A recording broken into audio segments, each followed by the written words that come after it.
Bueno, buenas tardes, ¿cómo están? Espero que muy bien. Nos encontramos en la cuarta clase. Cuarta clase de supervisión. Bueno, la semana pasada vimos y cerramos el tema de proyecto de supervisión del inspector. Antes habíamos visto el proyecto supervisivo, pero específicamente el que tiene que ver con la intervención en una institución. ¿Qué pudieron ver de eso? Gaby, Patri, ¿quieren hacer alguna pregunta? ¿Les quedó alguna duda? Ahí viene Patri Batalla también. La verdad es que yo con total sinceridad estuve viendo poco el material último porque realmente, bueno, terminé mis días de vacaciones, llegué y me estuve asomando con otras cuestiones en lo laboral, si bien sigo de vacaciones, pero bueno, lo tengo ahí para que en cuanto retome actividades poder verlo. Así que realmente de decirte de algo, de que haya podido quedarme alguna duda, sería una falacia. Así Bien. que bueno, reconozco que no he podido. No hay problema, durante estas 16 clases ustedes lo que van a poder hacer es ver el material y no importa, vamos a suponer que estamos en la clase 8 y que me quieren hacer una pregunta de la clase 3 o de la clase 2, me preguntan, no hay problema. Bien. La cosa es que no se Gracias. queden con ninguna duda. ¿Por qué? Porque por un lado, quienes van a rendir el concurso de titulares de inspectores o las pruebas de selección, este material les sirve. Y a aquellos que tienen que ejercer la función también les sirve. ¿Sí? Entonces, la idea es que no se queden con dudas, sino que puedan hacer las preguntas y todo lo que tengan dudas lo pregunten, o que de repente me digan en tal lugar dice tal cosa y no sé qué quiere decir, o no coincido con eso, o no es lo que sabía yo de ese Karina, tema. te hago una consulta. Vos recién hiciste mención al concurso, que se sabe algo de que va a volver a salir el concurso de Y en algún titulares. momento va a volver a salir, porque una vez que toma toda la provincia, que estén todos los que rindieron ubicados, van a haber concursos, sí, Sí, seguramente. no, bueno, los últimos tomaron en el 17, por eso te pregunto. O sea, ¿Y vos tan calculás cercanos que en algún generalmente. momento? Sí, no, obvio que va a haber, pero digo, no, a lo mejor tenías alguna información No, de que no, era este año. no tengo Bueno, ninguna. Pero ustedes vayan no, preparándose. te escuché y digo, upa, no escuché nada, ¿qué pasó? Me perdí de algo. Después yo sí sé de algo, cuando me jubile les digo. Yo iba a preguntar lo mismo. Ustedes vayan Por estudiando, favor. por favor. Y también Sí, aquellos sí. que tengan que rendir de nuevo, porque va a caducar el listado de directores transitorios, si bien este material es específico de la supervisión del inspector, obviamente que va de la mano de la supervisión del director también, de la gestión directiva, así Claro. que les va a servir para poder pasar por las pruebas de selección y quedar en el listado. ¿Estamos de acuerdo? Claro, en mi caso, Cari, lo que estoy haciendo es tomar desde la estructura del PES del inspector, tomando las similitudes para construir el PES del director, que es bueno, por supuesto Es es una sola parecida, escuela, y ahí, claro. claro, No tiene pero me gusta, claro, la estructura es la misma, ¿no? claro, Una, no tiene una la... sola cosa. Sí, una sola cosa, Cari. Vos en la clase anterior, puede ser, o yo no lo vi, solo mandaste la grabación. Viste No que vos a mandé, veces mandás también los no archivos mandé, PDF. Y yo no mandé lo. material. ¿Al grupo? Sí, al grupo. Y yo tengo solamente, no te quiero mentir, déjame que me fije, pero yo tengo O lo solamente mandé la individual, no grabación. me acuerdo. Bueno, ahora me fijo, si lo mandé individual y no te lo mandé, te lo mando. Porque a Lo que mí, pasa es que lo no, puse porque en a el mí no me grupo. lo, a mí yo lo único que recibí es lo que mandaste por el grupo, y por el grupo lo único que tengo es la grabación. Sí, ¿ves? En forma Entonces, individual yo no. sí, mandé material. Ahora, cuando terminamos esta clase, me avisas y yo te la paso. Por favor, ¿sabes por qué? Porque a mí me es más fácil leer que a veces rever toda la Perfecto, grabación. perfecto. Y la verdad que yo lo único que tengo de la clase anterior es la grabación de la Qué clase. raro. No, no, no. A mí no. Había Fíjate que material. yo Siempre yo... te mandé la constancia del pago Y vos me Ajá, pusiste sí, y después debajo de eso nada, no tengo nada. mirá qué raro, porque yo siempre mando material, en el grupo debe estar, ya te digo. No, No me quiero pero en quedar el con la grupo no duda. está, ¿eh? No está. Está solamente la grabación en el grupo. Y a mí personalmente no recibí nada. ¿Me estás hablando de qué clase? Del anterior. Sí, del anterior hay material didáctico, digamos, Pero material en escrito. el grupo no. En el grupo no. Y a mí, en personal, no me mandaste nada. Y en el grupo lo único que está es el video que lo mandaste, yo Mira, te digo está en el cuándo. grupo, fíjate, el día 3 de febrero, tenés rol supervisivo, etapas de la supervisión, el No, proyecto eso ejecutivo, sí. y esa es la Pero clase después anterior. de la clase anterior, hoy es 17. La clase Sí. anterior fue 10. Bueno, La clase anterior, la del 10, sí. ya te digo. La del 10, no, eso que vos me decís lo tengo.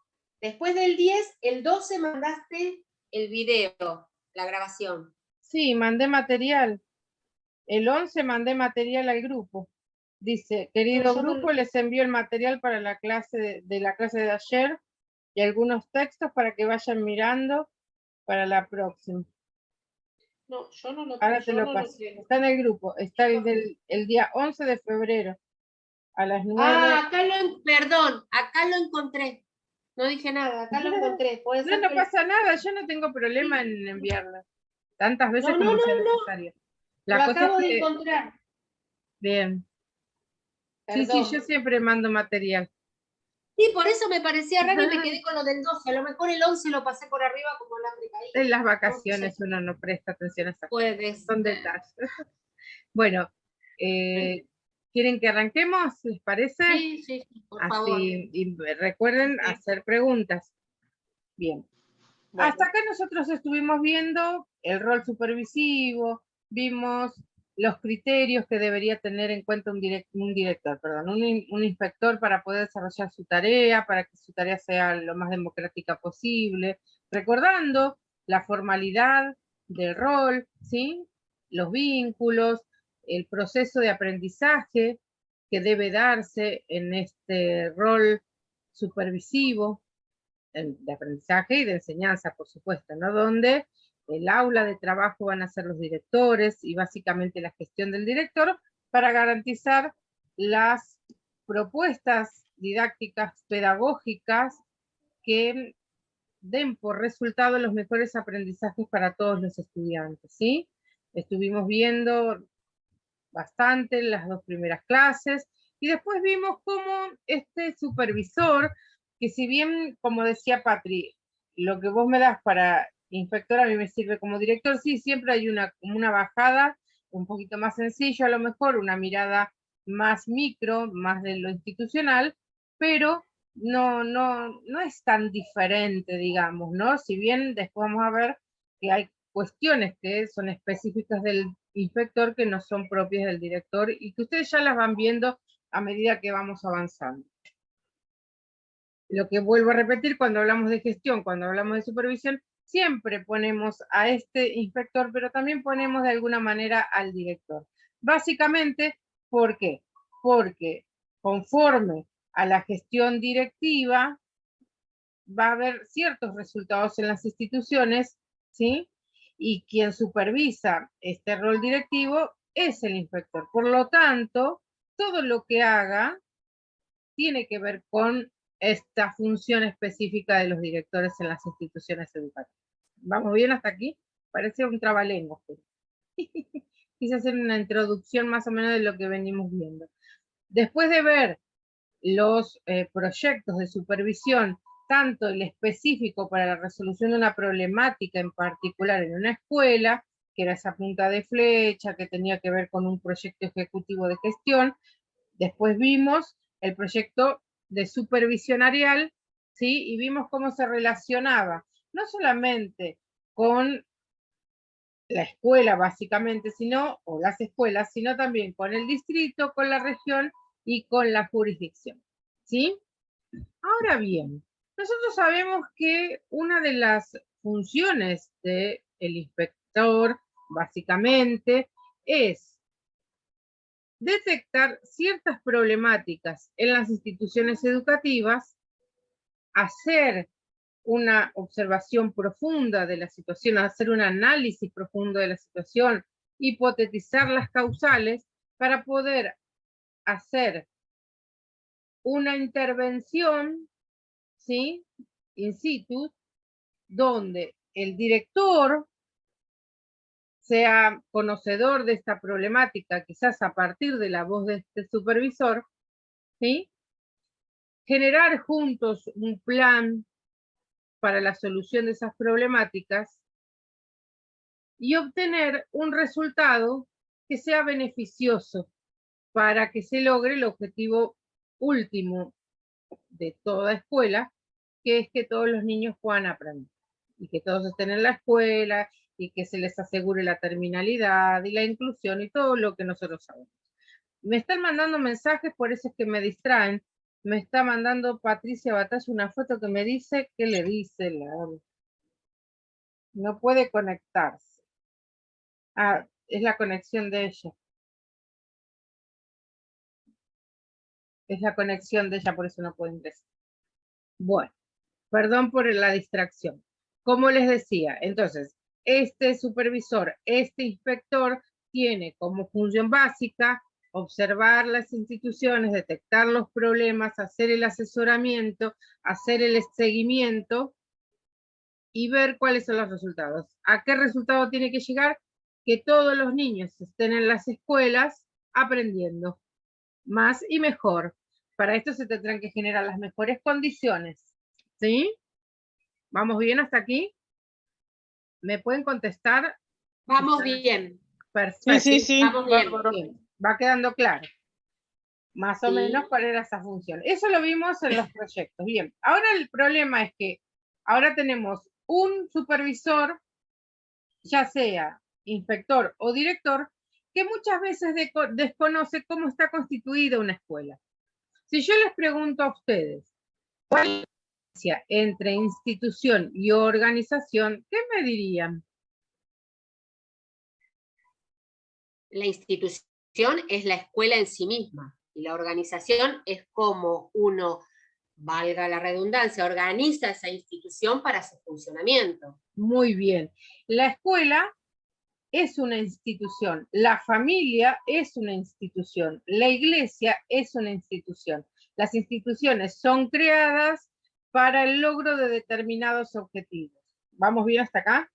Las organizaciones son el conjunto de personas humanas, y aclaro porque podemos hablar de personas no humanas, por eso lo aclaro, de personas humanas que para lograr objetivos comunes a todas ellas, realizan una distribución de tareas que van a posibilitar el alcance de eso que se propusieron.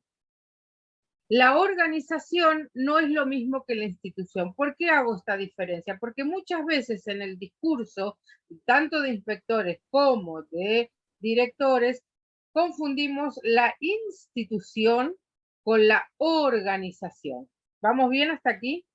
Es un poco como la diferencia entre gobierno y Estado. Exactamente, exactamente. Pero si vos haces un escrito y confundís organización con institución, estamos en algún inconveniente, ¿sí? ¿Vamos bien? Ahora bien, hoy nosotros vamos a hablar de las instituciones educativas. Cuando hablas de institución, necesariamente vas a hablar de organización, porque para que subsista, para que exista, sobreexista y progrese una institución, tiene que haber una organización.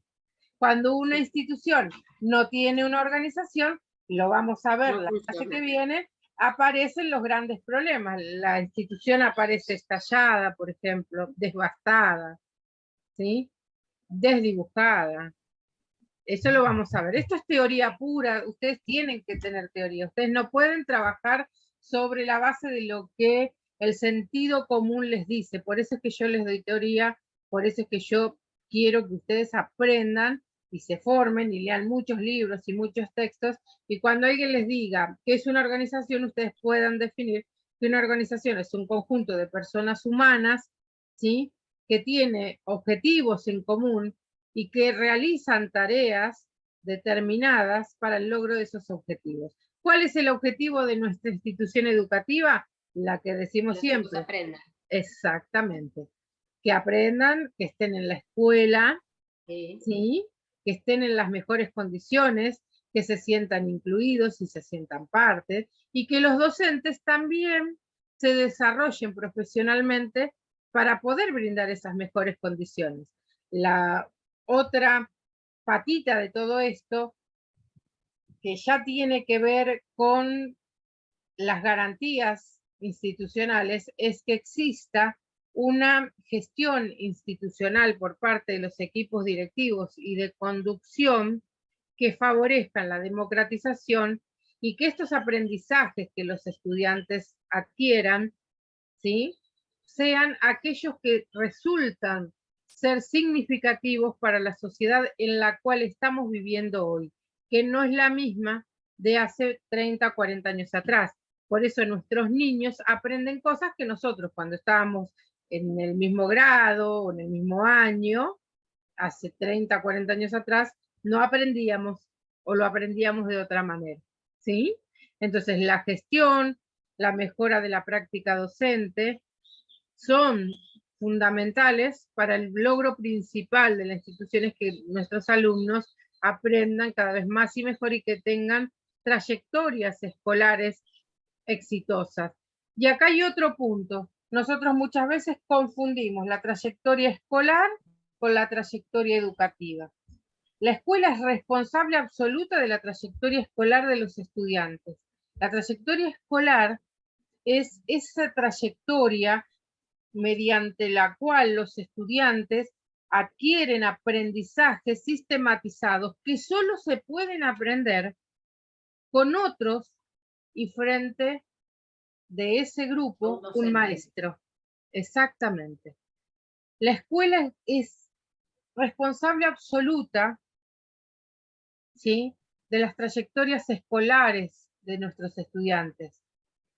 La trayectoria educativa es una corresponsabilidad entre escuela, familia, comunidad educativa y, si queremos hacerlo un poquito más extenso, toda la sociedad, ¿sí? El club del barrio, la capilla, la iglesia, el grupo de jóvenes en el que participan los niños, no sé, la sociedad de fomento donde hacen patín, por ejemplo, el club donde hacen fútbol, ¿sí?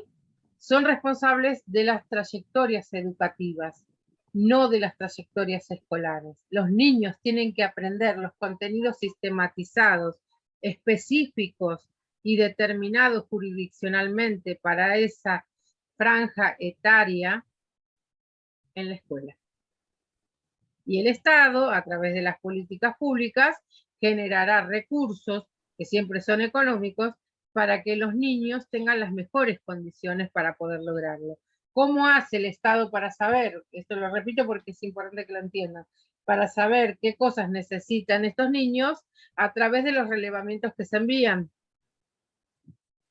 ¿Sí? Por eso es tan importante que un docente que está en una dirección, en una secretaría, construya información fehaciente, con datos fehacientes, entendiendo que existe una diferencia entre datos e información. El dato generalmente es de primera mano, ¿sí? Es lo que aparece en una planilla, lo que aparece a través de un comentario de alguna persona, a partir de la lectura de un informe de un docente, a partir de la lectura de un boletín, a partir de una conversación informal con un auxiliar. ¿Sí? Esos datos aparecen por todos lados. Después veremos que van a existir fuentes que son más confiables y otras menos confiables. Esa diferenciación tiene que ver con el criterio de quien está recibiendo ese dato. ¿Sí?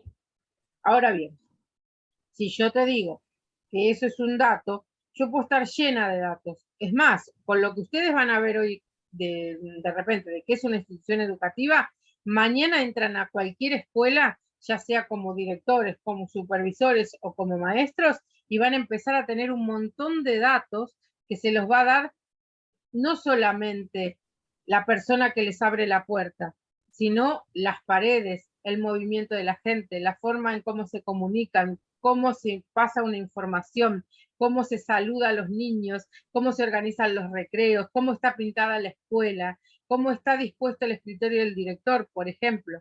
Todo esto les va a dar una gran cantidad de datos.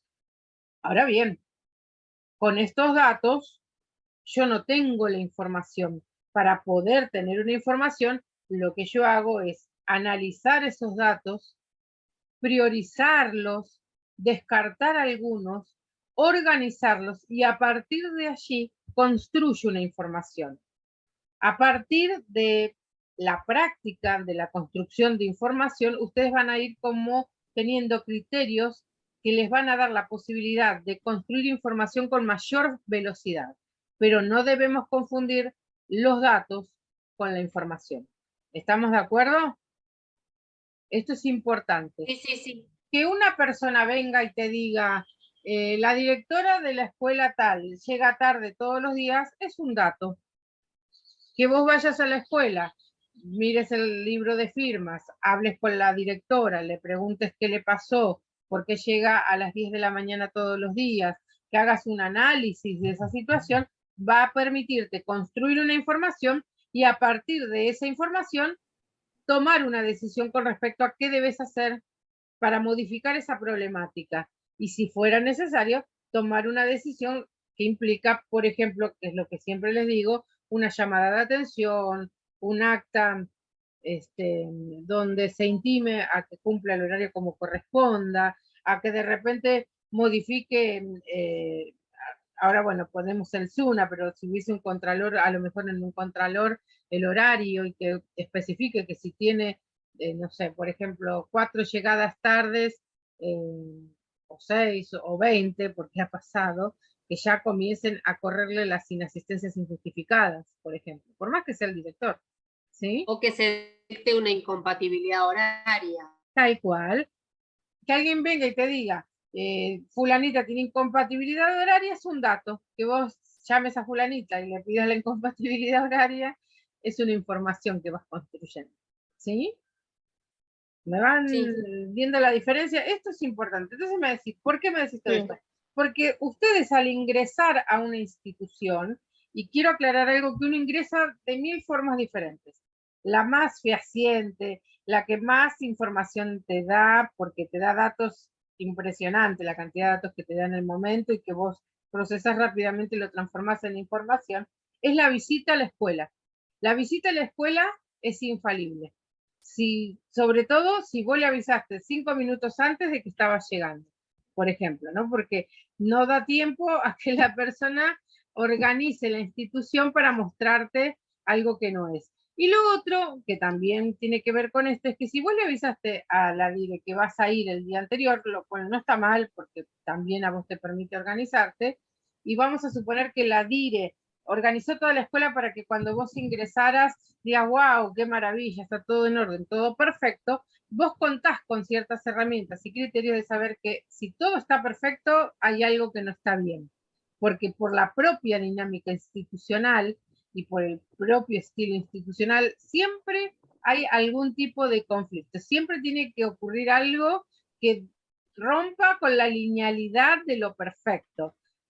Una maestra que faltó, un niño que está corriendo en la galería, una mamá que se viene a quejar, una compañera que la clase no le salió tan bien como esperaba. Siempre hay algo, es propio de la dinámica institucional, ¿sí? ¿Vamos bien hasta aquí?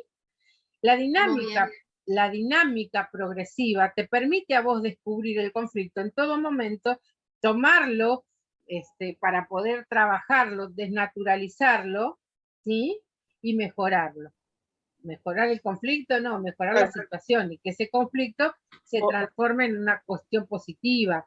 Pero el conflicto siempre está presente. Y si no está presente, está por debajo del suelo, lo cual implica que en cualquier momento estalla.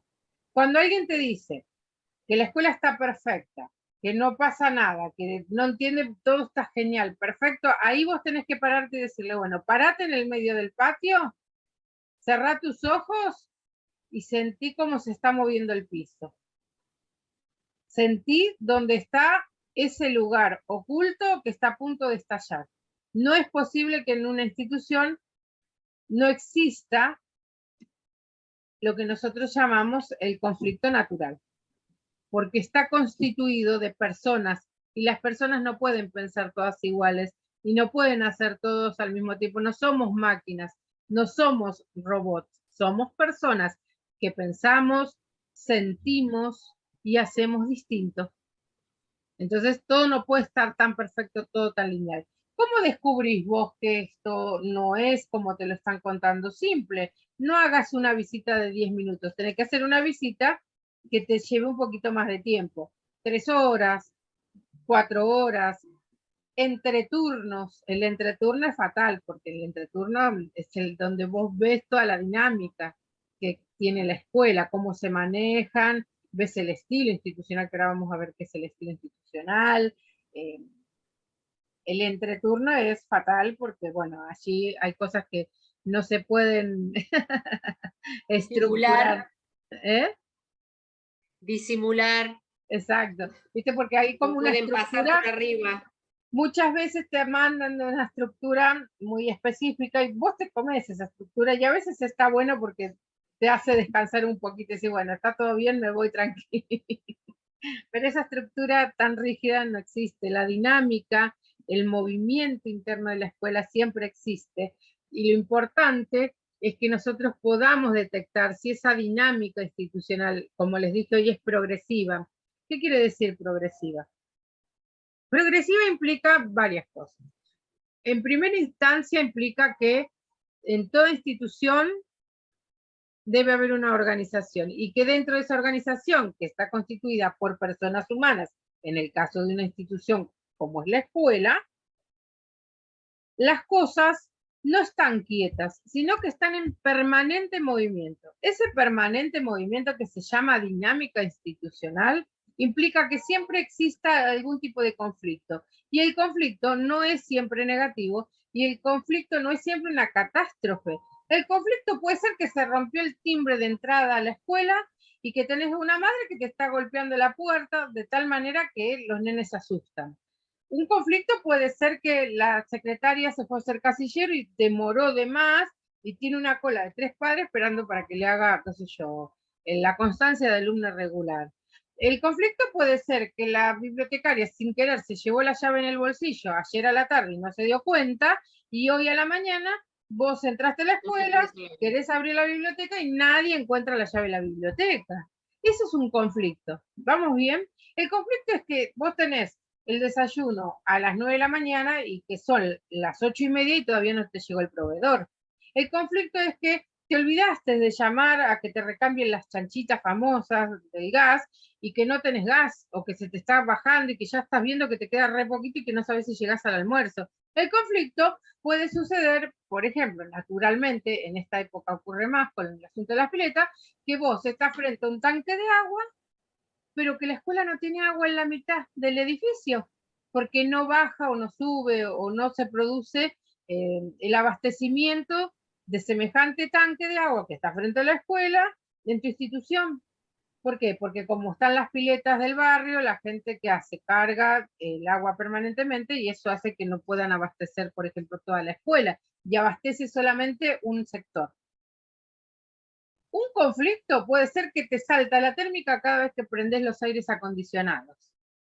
Un conflicto puede ser que los nenes de sexto no hayan conseguido vacante en la escuela secundaria que comparte edificio con vos. ¿Me van siguiendo? Un conflicto es que hoy, 17 de febrero, vengan los padres a pedirte un certificado de alumno regular para poder cobrar el salario familiar y que vos le digas, pero las clases no empezaron y tener que tomar una decisión de si le das un certificado o no, se transforma en un conflicto. ¿Qué quiere decir conflicto? Vamos a ponerlo como lo diría el proverbio chino, es una gran oportunidad de tomar decisiones y pensar colectivamente o conjuntamente con otro para no meter la pata y tomar una decisión que favorezca a la mayoría de la comunidad educativa.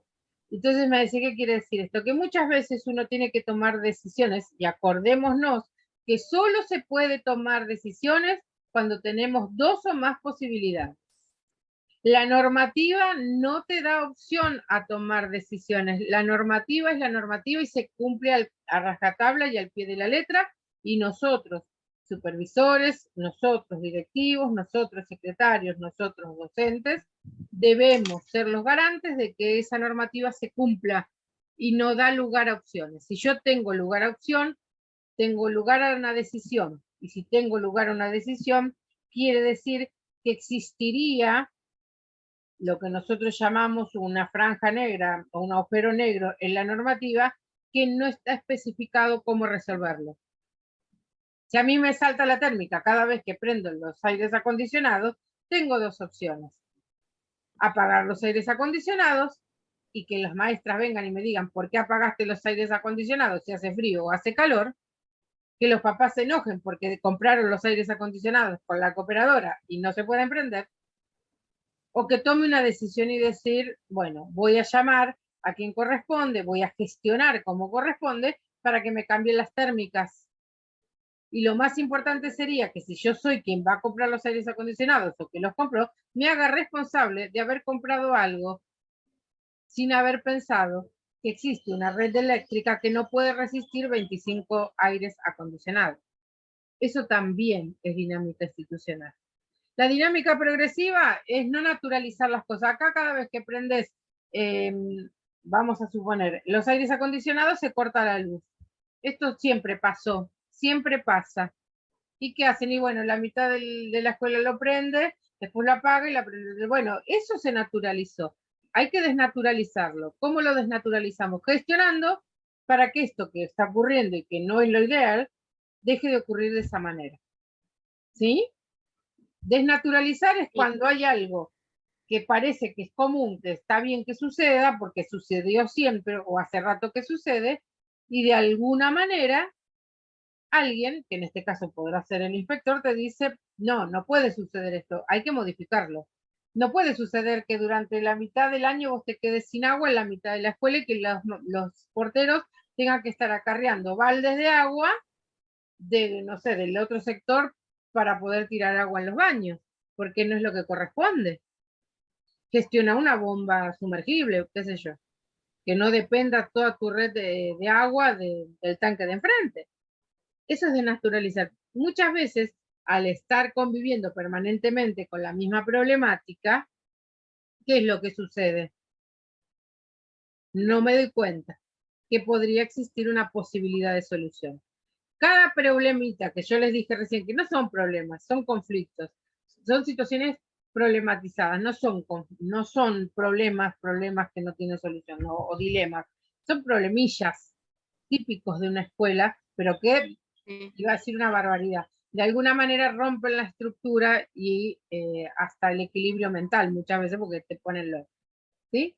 El inspector está para ver esas pequeñas cosas y darle una solución o darle la posibilidad de que elija distintas opciones y que tome la decisión de cambiar su dinámica regresiva para una dinámica progresiva. Y acá me paro. Dinámica progresiva es detectar la situación, problematizarla, analizar las causales e intentar buscar distintas soluciones, si es posible de manera colectiva, para que esto que está sucediendo deje de ocurrir de esta manera y ocurra de una manera distinta que no sea tan conflictiva.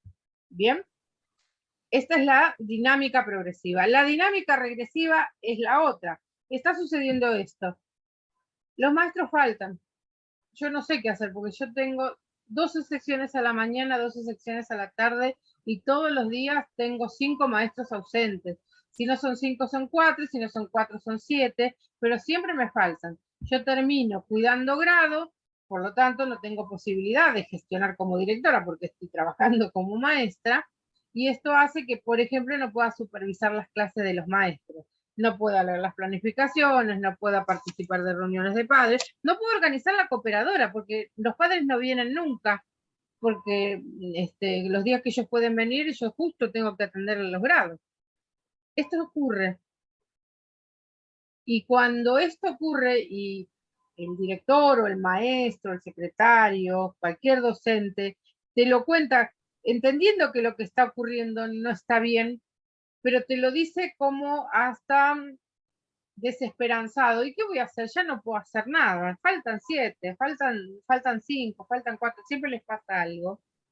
En ese momento, lo que me está diciendo es esto ya está, yo ya no puedo hacer nada. Esa es la dinámica regresiva. La dinámica regresiva es muy común. ¿Por qué? Porque son tantas variables que atraviesan una escuela que muchas veces bajamos los brazos. No voy a hacer el acto del 9 de julio porque la verdad que las maestras siempre se están quejando, si se lo pones a las 10, se lo pones a las 10, si lo pones a las 9, a las 9. Le pregunté en qué horario querían y no querían. Después querían suspender las clases y yo les dije que no, entonces se enojaron y ahora en el acto del 9 de julio, hace 4 años que no se hace. 2 de pandemia, más 2 anteriores y bueno, vamos por ese lado. El proyecto institucional lo tengo que armar yo porque nadie colabora, les das el material para que lean y nadie lo lee. Les dije un montón de veces que leyeran tal material, se los dejé en la biblioteca, en una carpeta. Ni lo miran. Esto es naturalizar. Y esto es una dinámica regresiva. Bajé los brazos, ya está, yo no puedo hacer nada, vengo, ayudo, colaboro, hago lo mejor que puedo, pero lo que puedo es esto. Y el resultado es este otro. En ese momento, el inspector es quien tiene que intervenir rápidamente. Tiene que cambiar esa dinámica regresiva para una dinámica progresiva. Y se tiene que involucrar, porque tiene que actuar como modelo. ¿Se acuerdan que una de los criterios que nosotros teníamos cuando hablamos de institucionalización, de trabajo en equipo, situación modélica? Bueno, acá está el modélico, el modelo. El inspector tiene que ir y decir, vamos a ver, vení, vamos a sentarnos, algo hay que hacer, tenemos que cambiar esto, te voy a ayudar y vos vas a poder. Nosotros en psicología le llamaríamos la psicología positiva, en pedagogía se llama pedagogía positiva. Cambiar esa mirada de no puedo por un sí puedo. Tengo un montón de defectos, pero tengo un montón de virtudes. Las tengo en el caso, digamos que vos le hables a la persona, las tenés vos, las tienen tus docentes, las tienen tus auxiliares, lo tienen los nenes, lo tienen los padres. Trabajemos de nuevo, de otra manera. Y yo quiero aclarar algo, que alguien tenga una dinámica regresiva no significa que no trabaje. El problema es que rema contra la corriente, gasta muchísima energía en cosas que son casi insignificantes, ¿sí? Mantiene el equilibrio, porque como no se toca nada, todo se mantiene en equilibrio, y ahí es cuando te dice, está todo bien, está todo quieto, está todo genial. Me pasa todo esto, pero está todo en orden. Entonces ahí es donde vos le tenés que decir, parate en el medio del patio, cerrá los ojos y sentí qué pasa con tu escuela. Es un ejercicio que yo les estoy diciendo, no es un chiste, ¿eh? No, yo te estoy escuchando atentamente. No, en serio, no fuera sé si de nos estás viendo. Te sentás o te parás o te quedás conmigo y le agarrás de la mano y cerrás los ojos y sentí qué pasa con tu escuela. Tenés varias opciones. Una de ellas que se ponga a llorar y que te diga no puedo más, estoy devastada, esto está explotado. La semana que viene vamos a ver de qué se trata esto que estoy diciendo, ¿sí? O la otra que se ponga rígida y diga yo no sé cómo seguir con esto, yo ya no doy más, esto me tiene cansada, nadie hace lo que yo le digo. Bueno, tenés muchas posibilidades.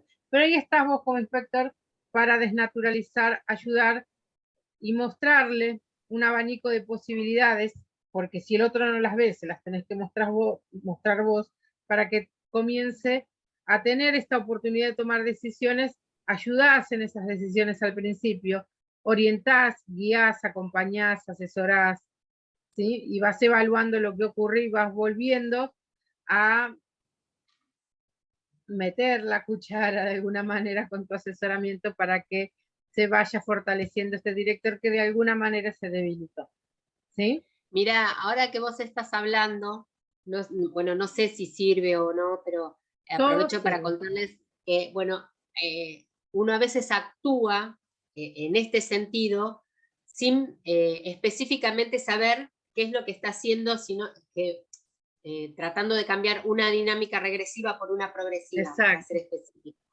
Yo cuando recién empecé, en 3 de febrero, una escuela de un lugar bastante complejo, con una comunidad educativa con muchas dificultades y demás, la directora lo primero, muy operativa, muy aferrada a la escuela, muy trabajadora, pero ante cualquier adversidad o señalamiento o alguna cuestión que se le decía era, te pongo la renuncia en la mesa.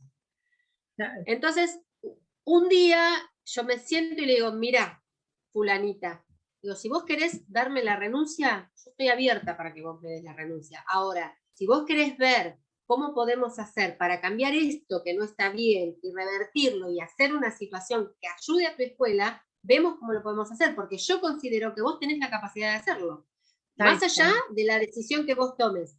Pero bueno, obviamente que no todos sabemos todo, y realmente esto que vos me decís a mí me retrotrae a esa situación. Y esta directora sigue teniendo esta característica de decir, te pongo la renuncia arriba del escritorio, ¿no? Pero realmente lo que ha logrado es que después de que vos le das algunos tips, cambia ese discurso y los modifica para resolver la situación. La verdad es que como que me siento identificado en esto que vos estás hablando. Qué bueno. Lo único que ahora le vas a poner cierta formalidad y vas a saber de qué estás hablando cuando alguien te habla de la dinámica institucional. Cuando te hable de dinámica institucional, automáticamente vos pensás organización, movimiento interno, personas, conflicto. Y ante ese conflicto tenés muchas posibilidades. 2 grandes. La regresiva, no puedo hacer nada, esto me superó, lo dejo así porque ya no lo puedo hacer. O la progresiva, me pongo a trabajar con esta problemática, en realidad problematizo la situación, empiezo a buscar las causales, empiezo a buscar ayuda, empiezo a construir una intervención, ya sea como, vuelvo a repetirte, como inspector, como director, como secretario, como maestro. Tengo que intervenir algo, tengo que hacer, pido ayuda, construyo unos pasos a seguir que se llama proceso y nosotros llamamos planificación o proyecto, y comienzo a trabajar con una mirada positiva. Esta mirada positiva es indispensable, porque si vos sostenés una mirada negativa, vas a ir siempre a lo que nosotros vamos a llamar la regresión. A que es más, te van a decir, lo que era antes era mejor, la escuela de antes, yo les mandé un texto para que leyeran la semana anterior. Las escuelas ya no son lo que eran, ¿no? Las escuelas ya no son lo que eran, claro que no son lo que eran, porque las personas no somos las mismas que éramos hace 10 años atrás, y la escuela fue perdiendo como institución, no como organismo, como institución fue perdiendo cierta imagen y se fue constituyendo con otra imagen. Los chicos de hace 30 años atrás, que nosotros éramos los chicos de 30, 40 años atrás, no eran los mismos que ahora. Por supuesto que la escuela no es lo que era, porque está constituida por personas, la escuela, en la organización, valga la redundancia y la diferencia entre institución y organización, y por tal no puede ser lo mismo una escuela hace 30 años atrás que esta. Sin embargo, esto hablo de la organización, sin embargo, la escuela como institución sigue siendo la misma. La escuela como institución sigue teniendo las mismas funciones. ¿Cuál es la función propia de la escuela? La función de enseñar, educativa, de aprender, lo pedagógico. La escuela, por más que haya cambiado la dinámica, por más que haya cambiado la forma de organizarse en algunas cuestiones, no en todas, por más que haya cambiado quienes la componen, sigue teniendo su misma función. Sigue siendo la institución educativa, por más que su organización se haya modificado.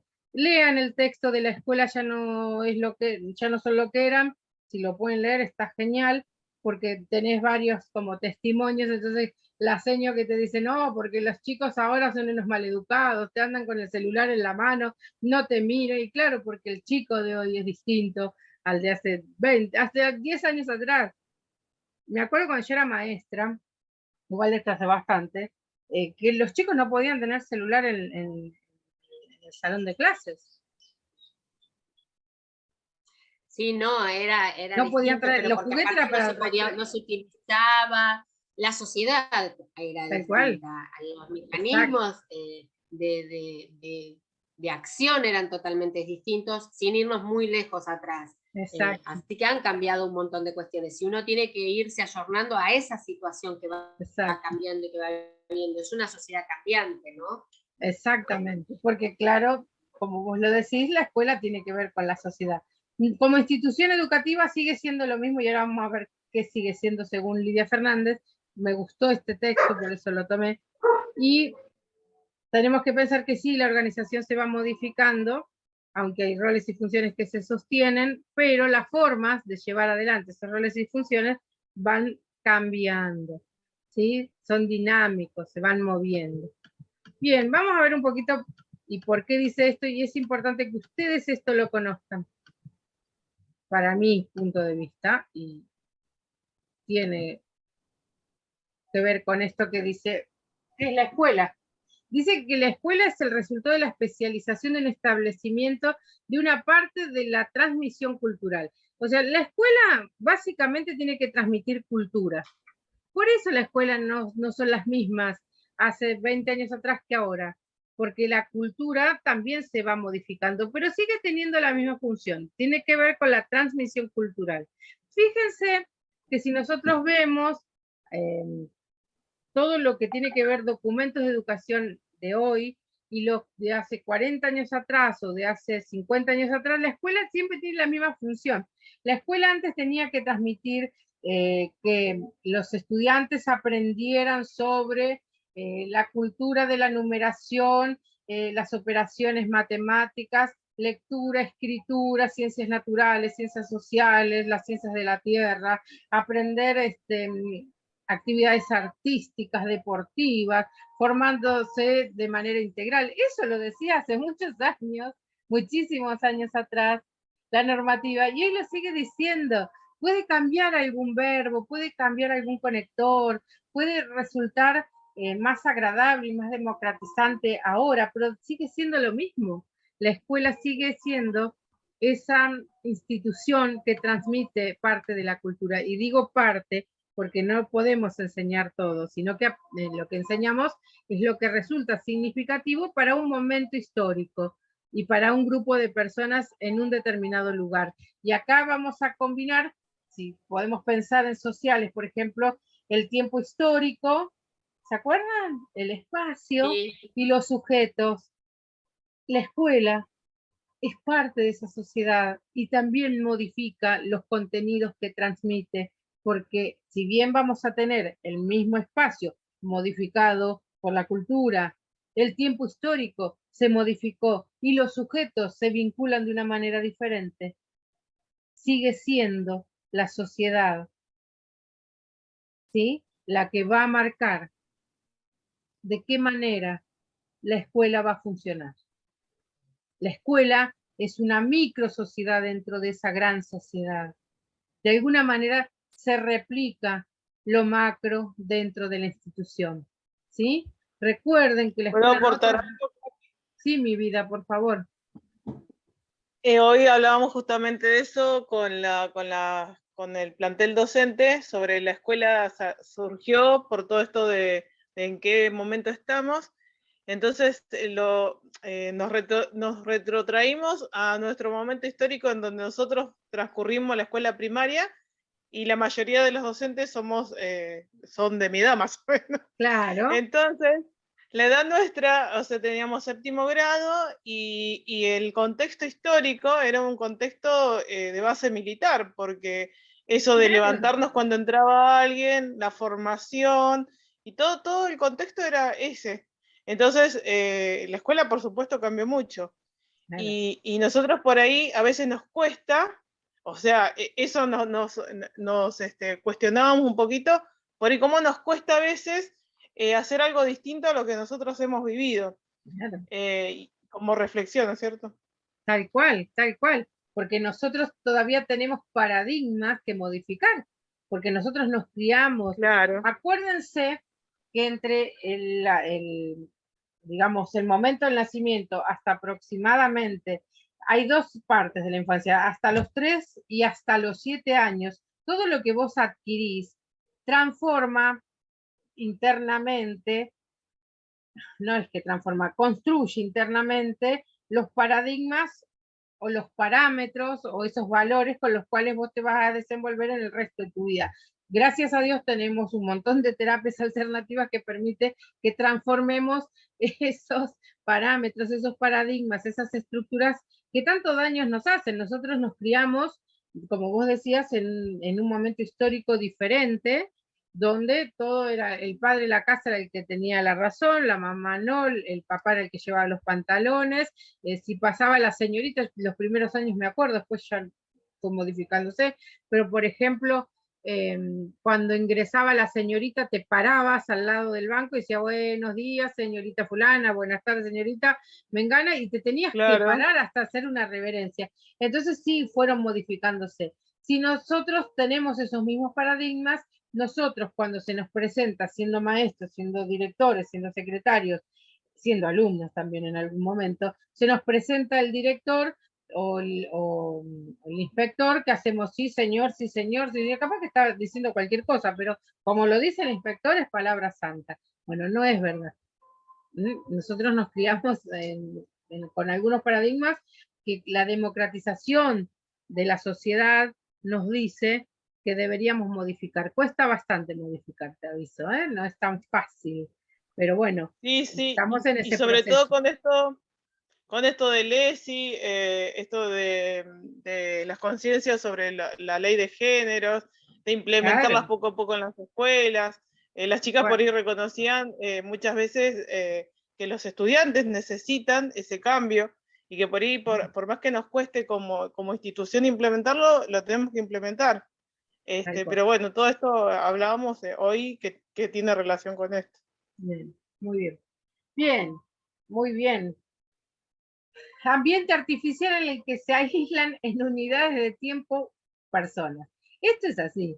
Los de 6 van con los de 6 y tienen que haber nacido entre, ¿cómo era? El 30 de junio para adelante. Pues si nació el 1 de julio no puede ingresar. ¿Estamos de acuerdo? Vamos bien hasta acá. El que cumplió el 1 de julio 6 no puede ingresar a primero, tiene que quedarse en inicial. No puede entrar al sistema. Los padres los quieren anotar un día antes. Es verdad, tal cual, es así. Igual, sinceramente, con una mano en el corazón, hay una diferencia en primer grado notorial entre el que nace el 30 de junio y el que nace el 1 de marzo. Tal cual, pero por supuesto que sí, claro que sí. Pero es un ambiente artificial. Los nenes aprenden que tienen que estar, por ejemplo, en sala de 5 con lo de 5, en primer grado con lo de 6. Si tienen uno de 9 lo miran medio raro. En la sociedad, dentro de la sociedad de la macro, de la macro sociedad, no existe esto. Nosotros viajamos en colectivo todos juntos, con niños que gritan y patalean porque quieren un dulce, un viejito al que te tuviste que dar el asiento, una embarazada, varones, mujeres, trans, todos juntos. En la sociedad no existe este ambiente que nosotros vivimos en las escuelas. Nosotros vivimos en un ambiente artificial, ¿sí? Que de a poquito y con la instalación de la unidad pedagógica y pensar en esta unidad pedagógica flexible, esto se va como rompiendo. Empezamos a armar proyectos donde un niño de tercero puede participar con uno de sexto, donde uno de quinto puede participar con uno de cuarto y viceversa. Empezamos a flexibilizar. Nos cuesta bastante porque nosotros creamos un ambiente artificial y hacemos todo lo posible por sostenerlo. ¿Estamos de acuerdo? Cuando hay algo que rompe ese ambiente artificial, ¿qué pasa? Aparece la maestra que hace 40 años que trabaja en la escuela y le agarra un ataque. ¿Por qué yo tengo que ir a cuidar a los de primero si yo tenía 5º grado? Pero porque también hay que romper el paradigma de que yo soy la maestra de quinto y no que soy la maestra de la escuela y puedo atender a cualquiera de los niños. Exacto. ¿no? Y no hay el docente que no quiera moverse de su grado. Bueno, esto está costando, pero está cambiando. Tenemos esta maestra de 40 años que vos decís que es conflictivo. Exacto. También tenemos maestras muy jovencitas que no entienden porque se han formado recientemente y no han modificado quizás los planes de estudio y también viene con esa idea de yo tengo tal grado, no tengo por qué ir a cuidar tal otro, ¿no?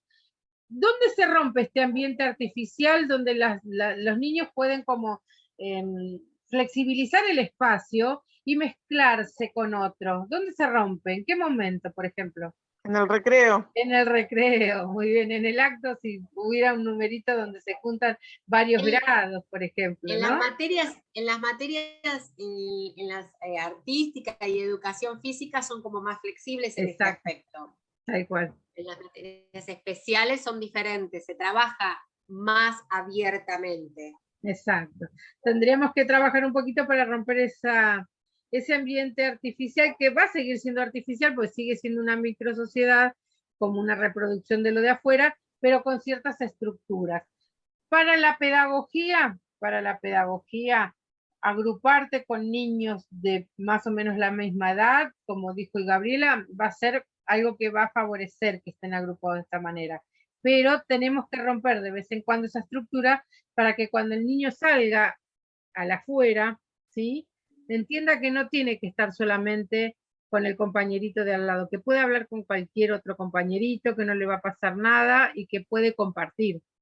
Hay que generar espacios dentro de las escuelas que rompan con esto de aislar por unidades de edades, de tiempo a las personas, ¿sí? ¿Vamos bien? ¿Se Por puede eso, trabajar? Es difícil, pero hay que trabajar, claro, para romperlo. Te escucho. Por eso fue muy positivo esto del programa Más ATR, porque ahí existió mucho agrupamiento flexible. Y eso, exacto, la verdad que es maravilloso. Yo veía cómo trabajaban los sábados los chicos de distintos años, de distintas edades. Citábamos por ahí hasta con familias, de varios estudiantes, y trabajaban todos a la par. Era maravilloso, la verdad, cómo compartían. Y lo que costó organizar eso, sí, para terrible, que entendieran que iban a poder estar mezclados, uno de 6 con uno de 8, por ejemplo. Claro, sí, sí, sí. O en el contraturno, porque yo soy de la mañana, no, vos sos de la escuela, y a veces podés ir a la tarde también. Entonces es esto, tratar sí, de... esto costó muchísimo. Lo que pasa que acá también tenés que desestructurar no solamente a nosotros como docentes, sino a las familias. Tal cual, tal cual. Que decirle que tu niño tenía que ir a una intensificación de un aprendizaje en el turno contrario, que la madre y el padre o el encargado de ese niño no solo lo tenía que llevar a la escuela en su horario, sino también en el contraturno, fue toda una cuestión. Igualmente desde el surgimiento de esta pandemia, en lo que fue educativo, hubo tantos cambios y nos tuvimos que adaptar a tantas situaciones que las familias también fueron cambiando y bueno, son como un bloque un poco más accesible, ¿no? Claro, porque tuvieron que flexibilizar tiempos, espacios, maneras de comunicarse, formas de vincularse con la escuela. Se rompieron muchos de los paradigmas y estructuras conocidos, ¿no? Y no totalmente. Dependía de la escuela, dependía de una cuestión mucho más mundial que ni siquiera era ni del barrio ni de la escuela en particular o de nuestro país, sino que era mundial, ¿no? Y también esto de un día van 10, otro día no van, otro día van todos, ahora vamos todos, después podemos no ir, bueno, esto también. Tuvo que hacer que la gente empezara a desarrollar un pensamiento paralelo casi forzadamente. El pensamiento paralelo es aquel pensamiento que yo insisto mucho que tienen que desarrollar, que es no quedarte con lo que te dicen, primero, ir construyendo tu propio conocimiento en tu propio estado del saber, y por el otro lado, que no todo se resuelve como vos pensás, que vos podés pensar la resolución de una situación de diferentes maneras. Ese pensamiento, que es lo que tiene que ver con el pensamiento divergente y la posibilidad de encontrar varias respuestas para una misma situación, se llama pensamiento paralelo. El ida y vuelta, la desestructuración del Zoom, no Zoom, el Meet, no Meet, la videollamada, de alguna manera fue generando, primero que se alteren mucho y después que tengan que tranquilizarse porque esa era la realidad por la cual estábamos atravesando, y bueno, empezar a pensar, valga la redundancia, como venía diciendo yo recién, pensar otras posibilidades. Bien, la diferenciación de las personas, acá esto es fundamental. El adulto es el maduro, es el sabio. porque vos sos adulto, sos el que porta el conocimiento, y los chicos son los inmaduros, son los ignorantes, vos no sabés nada. Esto se ve mucho también en la institución familia, ¿no? Vos callate porque sos chico, y el chico que no habla en la escuela porque de alguna manera sabe que si habla puede meter la pata o no va a saber, o que el maestro siempre tenga la razón. Esto también de alguna manera está institucionalizado y también hay que ir modificándolo. Pensemos, ¿de qué manera se puede ir modificando esto dentro de una escuela? ¿En qué punto un maestro, un director, un inspector, cualquier docente en general, puede hacer que un niño sienta que es sabio y no que es ignorante, por ejemplo? Esta Por ejemplo, en la... pandemia nos lo demostró. Bueno, sí, obviamente, pero también, por ejemplo, cuando se le da participación en todo lo que tiene que ver con lo comunitario, por ejemplo, la creación de los AIC, donde el niño puede expresar en palabras todo lo que siente, establecer acuerdos, que su palabra vale y que es importante ser escuchado, y bueno, desmitificar esto de que ellos no saben nada y que están ahí para aprender y que el único que sabe es el adulto que lo acompaña, ¿no? Muy bien, muy bien. Mediante proyectos también. Sí. Habilitar proyectos a veces lo que implica es que haya una construcción de saberes que muchas veces parte de los estudiantes es guiado por el docente, pero hay mucha construcción por parte del estudiante. A nosotros nos pasó una experiencia cuando estaba el proyecto de huertas, que habían estudiantes que no se enganchaban con ningún área, tenían mucha discontinuidad. Y el hecho de hacer algo práctico que después lo relacionábamos por ahí con ciencias naturales, con lengua, con distintas áreas, básicamente, no muchos contenidos, hacía que el estudiante se sienta parte de ese proceso, porque eso era algo que él podía hacer. Entonces, habían cosas que nosotros decíamos, bueno, a ver, enseñame, vos tenés una huerta, tenés esta plantita, a ver, enseñarnos a nosotras, las señas que no tenemos una huerta y queremos aprender. Entonces el estudiante era el dueño de saber ahí. Y había muchas familias que sí tenían huerta, entonces era el compartir y a trabajar a partir de algo que era propio, una sabiduría de ellos, digamos. Muy bien, muy bien. Y más fácil es el diálogo pedagógico. A ver, todo lo pedagógico tiene que ser comunicacional, pero no todo lo comunicacional es un diálogo, estamos de acuerdo con eso, ¿no? El diálogo, contame lo que sabes, contame qué entendiste de esto, contame vos, decime vos, preguntame, yo te contesto, yo te pregunto, vos me contestás, el ida y vuelta. El conversar con el otro e indagar de alguna manera lo que el niño sabe. Yo hablo del niño porque nosotros somos casi todos de primaria y hay alguno a lo mejor que rinda para secundaria, pero básicamente somos de primaria.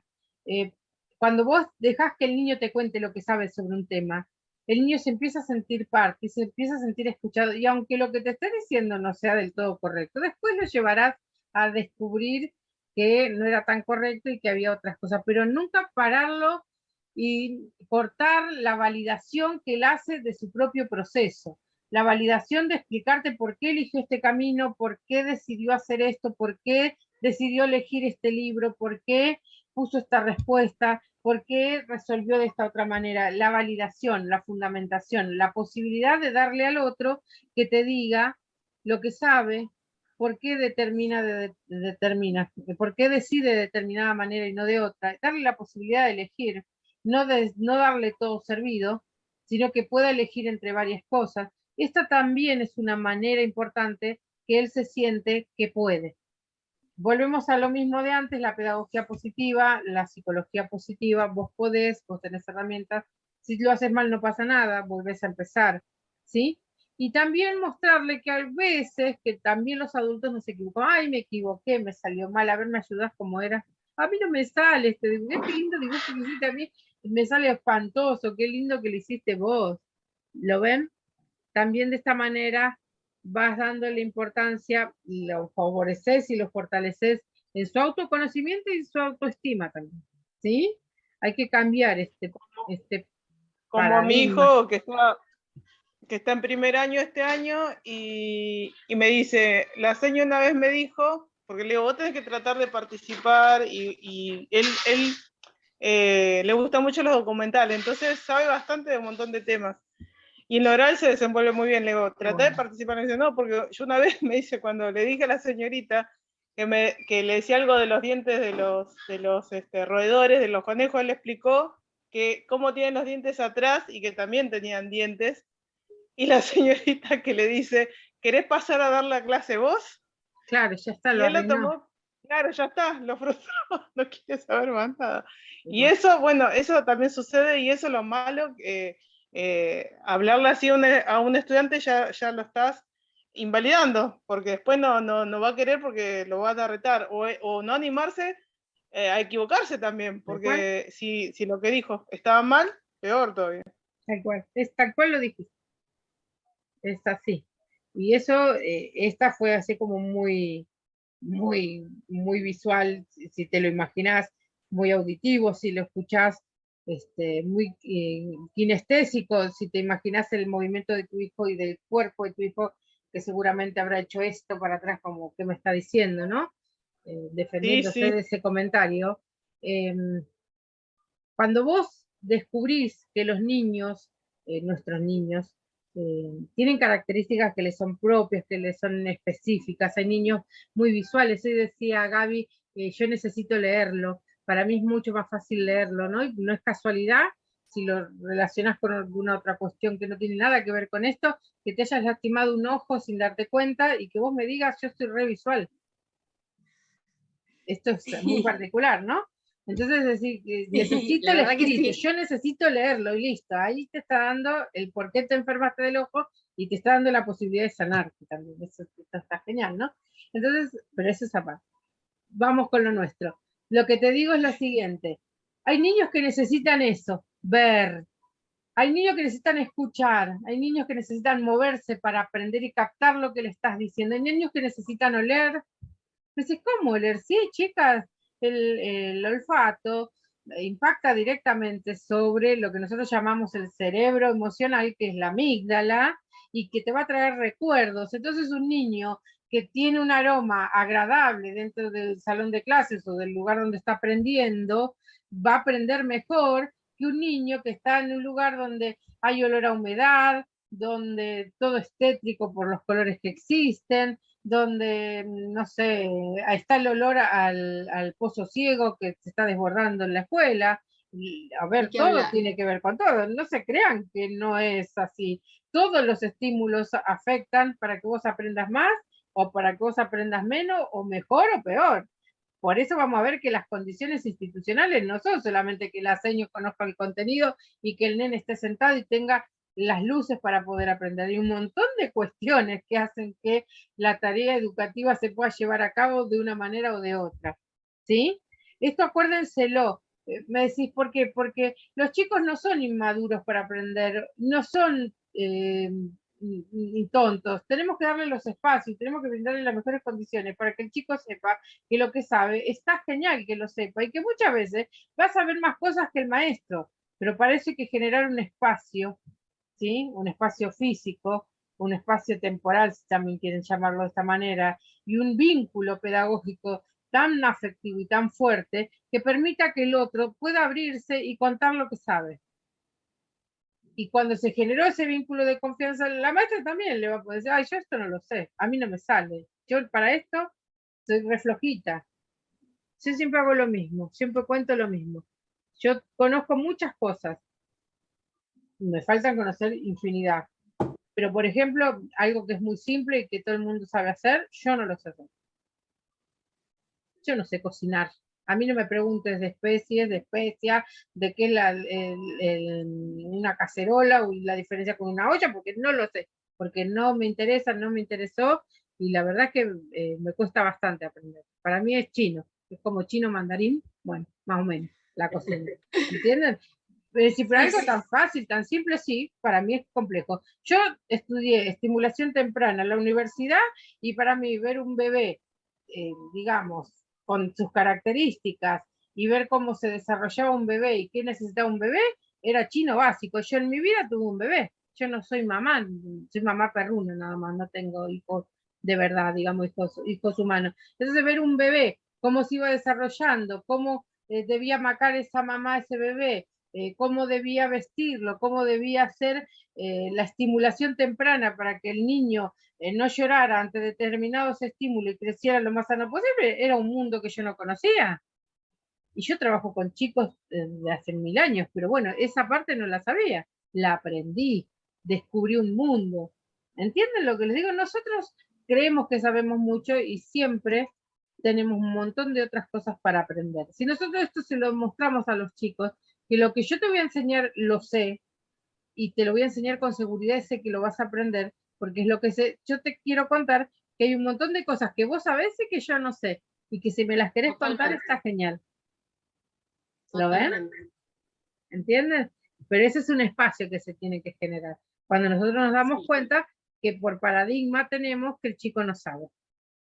Pero también tenemos que aprender a tener la humildad, y lo digo como docente, no como inspectora, ni como director, ni nada, de esto que vos decís de que los niños tienen muchas cosas que saben, como por ejemplo, a mí se me presentó una situación yo casi siempre fui maestra o de primero o de sexto, donde se presentó un nene con toda una sabiduría sobre los dinosaurios, que la realidad es que para poderle entender me tuve que poner a estudiar. Y le dije, mira, lo charlamos mañana o pasado, porque realmente esto que vos me estás diciendo, no lo sé. No te puedo dar una respuesta. Pero te digo que era una belleza, pero el tema es que uno tiene que poder. A veces el docente no se permite decirle al niño, no lo sé. Y esto que vos decís, no lo sé, como por ejemplo no saber cocinar o no distinguir una olla de una sartén, bueno, y no lo sé. A ver, vos que lo sabés, decímelo y explícamelo. Hay cuestiones de que no es edad, sino de que hay cosas que no podemos conocer todo. Tal cual. Y si tenés un Asperger, te abrió el mundo, porque el Asperger, viste que además de que tenga Asperger no significa que no pueda retener y comprender algunas cuestiones.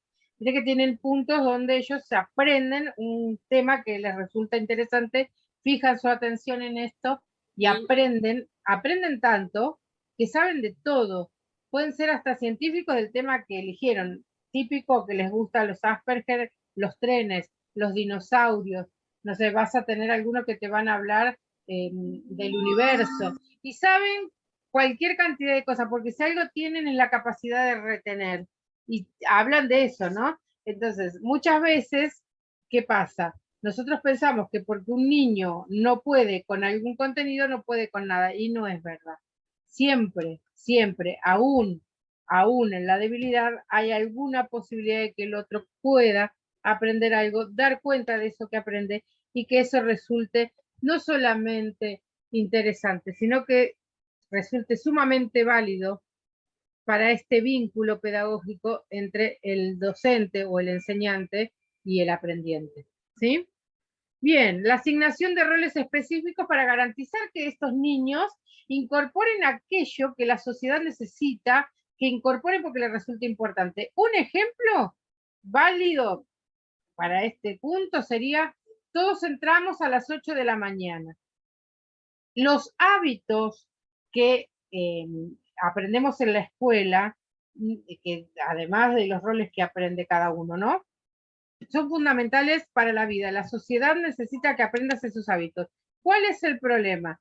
Que los roles a veces, es esto que hablábamos el otro día, ¿cuál es el rol de un maestro? ¿Cuál es el rol de un director? ¿Cuál es el rol del secretario? ¿Cuál es el rol del estudiante? Los roles no implican que vos no sepas, los roles no implican que vos no puedas dialogar, los roles no implican que vos puedas manifestar tu disconformidad por respeto, ¿sí? Hay roles que son específicos. El director es el director y no puede venir un maestro a querer gestionar la escuela o a querer cuestionar tu gestión porque vos sos el director. Si no puede un maestro criticar al director, lo debería hacer con el respeto por la investidura.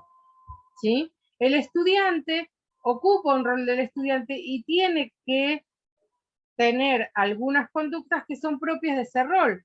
Hacerle caso a la señorita, si decidimos formar de alguna manera para evitar los golpes o esperar el turno, es importante que el niño lo aprenda, pero para poder aprenderlo necesita del modelo del maestro, llegar a horario, no salir de clases sin pedir permiso, por ejemplo, es parte de ese rol. ¿Estamos de acuerdo?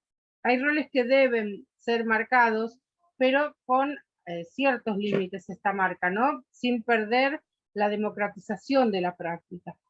¿Qué ocurre? Para poder enseñar ese rol, a veces nos olvidamos que estamos trabajando con sujetos y que estos sujetos, ya sea desde el nivel inicial hasta el nivel secundario, están constituyéndose como sujetos, valga la redundancia, están construyendo sus subjetividades, y si nosotros cometemos algunos errores en nuestro rol docente, podemos marcar equivocadamente sus propios paradigmas y que después esto no los afecte de manera favorable, ¿no? Entonces vos tenés un niño que aprende a ser alumno, aprende a ser estudiante, pero tenés maestros muy exigentes o que en la escuela tienen una dinámica bastante particular o estilos muy cerrados, que después lo vamos a ver,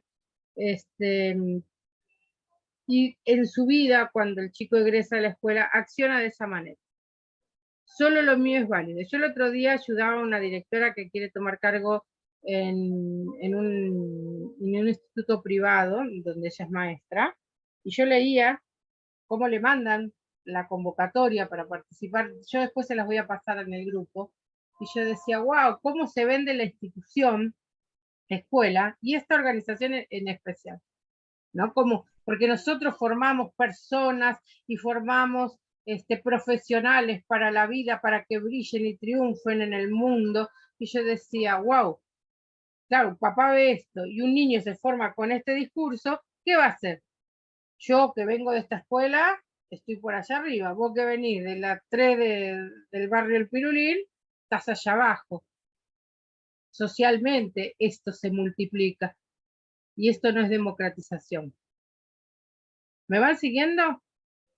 Te vamos siguiendo, sí. Esto, por eso yo digo, cuando nosotros hablamos de roles y funciones o de roles específicos dentro de la institución, tenemos que tener cuidado cómo enseñamos esos roles, cómo los cumplimos y cuál es nuestro discurso, ¿sí? Nosotros tenemos que tener claro que tenemos que democratizar la práctica.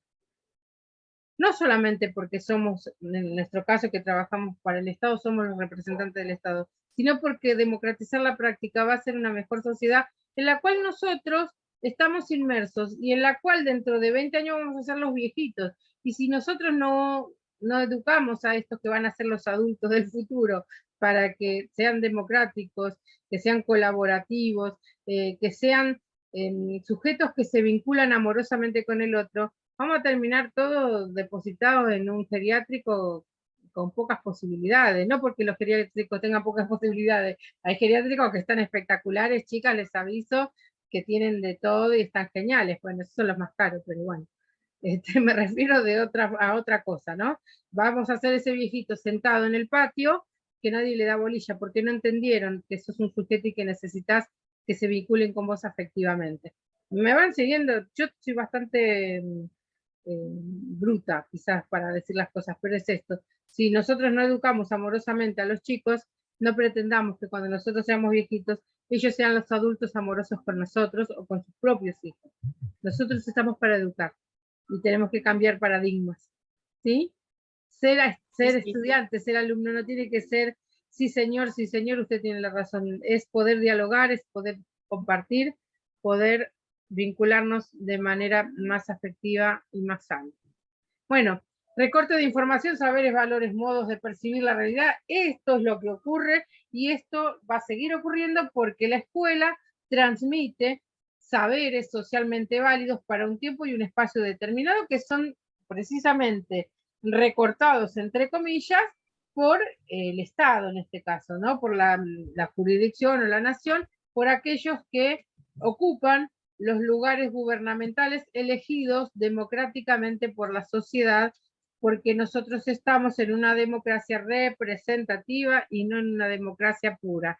Así que nuestro Estado, de esta forma, tenemos que hacer lo que nuestros elegidos decidieron y que consideran a través de distintos estudios pedagógicos, sociológicos, filosóficos, éticos y políticos, que esto que nos dicen que tenemos que enseñar es lo mejor para nuestros niños y para la sociedad presente y la sociedad futura.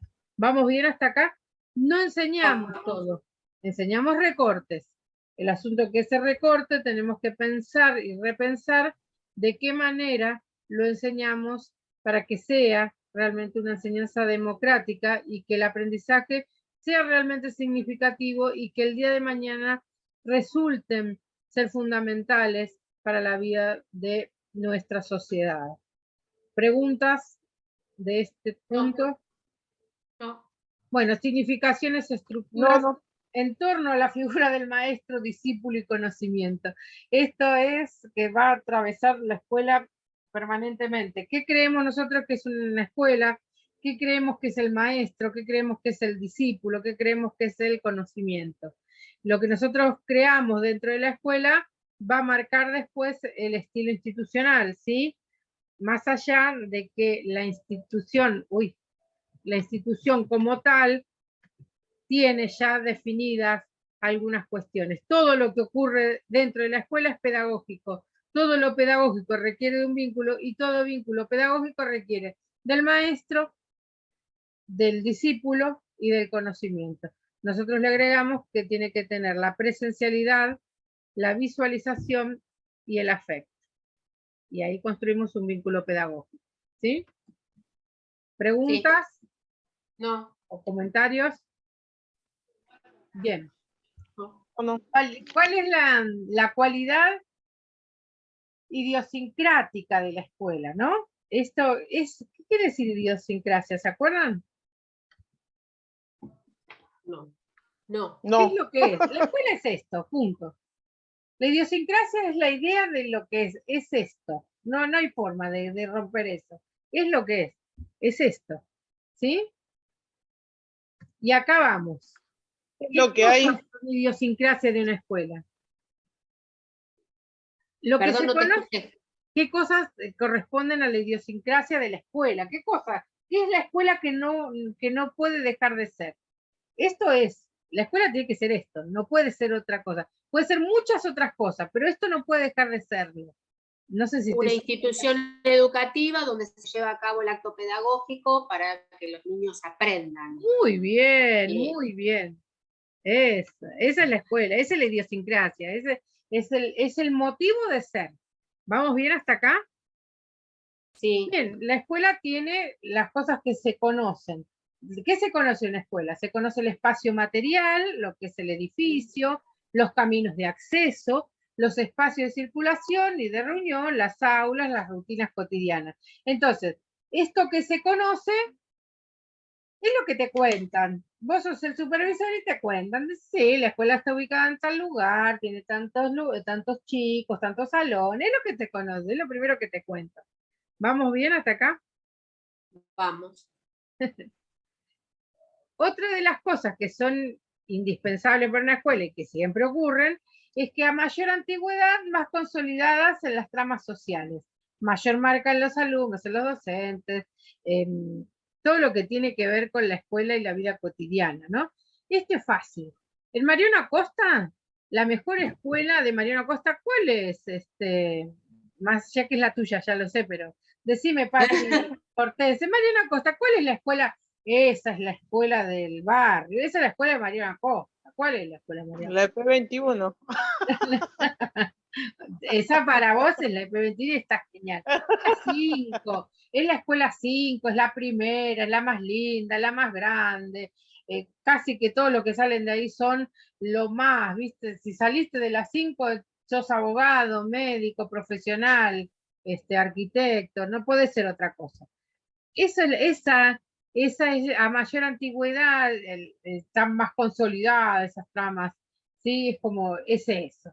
No lo podemos evitar. La escuela 1 es la escuela 1, tiene 200 años y es la mejor, es la más mejor. ¿Estamos de acuerdo? No, fuera de broma. Que los padres a veces esto no lo ven, cómo perjudican al resto de las escuelas. Entonces, primero, quieren que sus chicos sean inscritos en determinadas escuelas, ¿sí? Sí. La escuela del barrio pierde matrícula, muchas veces hasta pierde secciones. No ocurre en la actualidad en muchos lugares porque hay muchos niños, pero podría haber sido en otro momento. Y se sobrepuebla o se llena de niños por demás escuelas céntricas. ¿Cuál es el problema? Que cuando un papá del barrio que está a 2 kilómetros de la escuela céntrica anota a ese chico ahí, si no tiene, por ejemplo, para llevarlo todos los días, el chico pierde escolaridad, pierde la continuidad pedagógica. ¿Vamos bien hasta acá? Sí. Pero fíjense algo. El proyecto institucional puede cambiar esa mirada de una escuela. Entonces la escuela 21, que está en el barrio Ferrari, que está allá atrás, que tiene 2 colectivos, tres que pasan por la puerta, pero que nadie sabe lo importante y lo linda que es, que está conducida por Patricia, si hace un proyecto que explota y que se conoce a nivel distrital, empieza a ser reconocida. Para poder ser reconocida tenés que tener cierta antigüedad, tenés que tener cierto prestigio y tiene que ser reconocida por los alumnos, por los padres, por los docentes, generar climas y rasgos de la vida cotidiana que son específicos y que hacen que esa escuela sea esa escuela. ¿Me van siguiendo? Te vamos siguiendo. Sí, Bien. sí. Porque viste que hablársela es como raro. No, te estamos siguiendo atentamente. Tenés 2 alumnas que están a full Sí, atentamente. Bien, escuchándote. lo interesante sería que los que van a ver el video también lo entiendan. Eso sería Sí, genial. no, pero es entendible, si no nosotros te daríamos Por la eso, punta por como eso para el decirle, diálogo no se me entendió. permite que si no voy bien me paren y entonces el que vea el video va a entender de qué se trata. No, van a entender perfectamente. Bien, qué suerte. Algo que no puede borrarse, que está y que existe, es el enfoque institucional que aborda la operación de lo individual, lo interpersonal, lo grupal, lo organizacional y lo social en general. La escuela, con un solo niño, sin un maestro, no es escuela. La escuela con 20 maestros, sin un niño, no es escuela. La escuela que va en contra de su propia comunidad educativa, es decir, que no se conecta bajo ninguna circunstancia con la comunidad educativa, tampoco es escuela. Para poder ser escuela, tenés que tener un enfoque institucional que aborde lo individual. Nosotros hoy abordamos lo individual y decíamos qué importante que es escuchar al niño y reconocer lo que cada uno de la comunidad educativa sabe, conoce, necesita, o cómo aprende y todo esto que hablábamos, ¿no? Lo individual es fundamental. Lo interpersonal es genial porque el niño aprende con otro. En la escuela vos no podés venir a aprender solo. Necesitas lo interpersonal, necesitas conectarte con el otro, necesitas un compañerito aunque tenga 3 años más que vos y necesitas un maestro que te vaya orientando, que te vaya guiando, que te vaya acompañando en el proceso. Genial sería lo grupal, que se puedan hacer actividades grupales. Hoy hablamos que se organizan las escuelas por edades, entonces quiere decir que lo grupal está. Lo organizacional donde cada uno cumple una tarea determinada para llegar al logro de objetivos en común, y lo social, no dejamos por fuera lo social, lo que ocurre afuera de alguna manera viene adentro de la escuela y nosotros lo tenemos que tener en cuenta. La pandemia, el uso de las nuevas tecnologías y demás, es parte de llevar lo social dentro de la escuela, ¿sí? Parecía que la escuela resistía a utilizar las nuevas tecnologías que hace años que nos insisten que teníamos que empezar a utilizarlas y de repente tuvimos que utilizarlas y hoy son parte, ¿sí? ¿Vamos bien hasta aquí? Esto no puede ocurrir, no puede haber una escuela sin niños o sin alumnos, sin estudiantes, no puede haber una escuela sin docentes, no puede haber una escuela sin auxiliares, no puede haber un niño sin alguien que sea responsable, aunque el responsable puede ser el papá, el abuelo, el tío, el vecino que lo cuidó, aquel que lo adoptó, hasta una institución que lo está cuidando, tiene como un adulto de referencia a ese niño y o esa institución, o ese grupo, o esa persona, ¿sí? No estamos no estamos trabajando con niños que viven solos y se manejan solos, y no estamos en la escuela para que el niño aprenda solo, necesita al maestro. Entonces me decís, fíjate que en la pandemia pasó que muchas veces los papás decían que se transformaron en maestros, y si bien muchas oportunidades y ocasiones han colaborado con los niños para que aprendieran, yo sigo sosteniendo que el maestro siguió cumpliendo el rol de maestro aún a través de una pantalla, aún a través de esas de esos cuadernillos que se daban quincenalmente o semanalmente. ¿Por qué? Porque el niño necesita la imagen del maestro. Ese rol del que hablábamos hoy tiene que existir. El niño tiene que saber que existe un maestro y que ese maestro tiene una función especial, que no es la función que cumple mamá y papá. Ese maestro es el que te acompaña, el que te orienta, el que te guía, ¿sí? Así como el inspector orienta, guía, acompaña, supervisa y evalúa a sus directores, el director hace lo mismo con su maestro, el maestro con los niños. Esa es la función y no es la misma que cumple mamá y papá o la persona que me cuida, mi responsable por fuera de la escuela. Y acá tenemos que pensar qué es orientar, qué es guiar, qué es asesorar, qué es acompañar. No son, parecen, o sea, suenan hasta parecidos, pero no significan lo mismo. Si yo asesoro, cuando yo asesoro, yo le estoy diciendo al otro, mira, el camino para salir de esto es este lugar. Yo puedo darle en ese asesoramiento la oportunidad de decidir. Entonces, cuando yo asesoro, no le doy una única respuesta, le puedo dar 2 o más para que el otro elija y decida. Porque si yo en el asesoramiento no le doy la oportunidad al otro de que tome decisión, no estoy asesorando. ¿Qué estoy haciendo?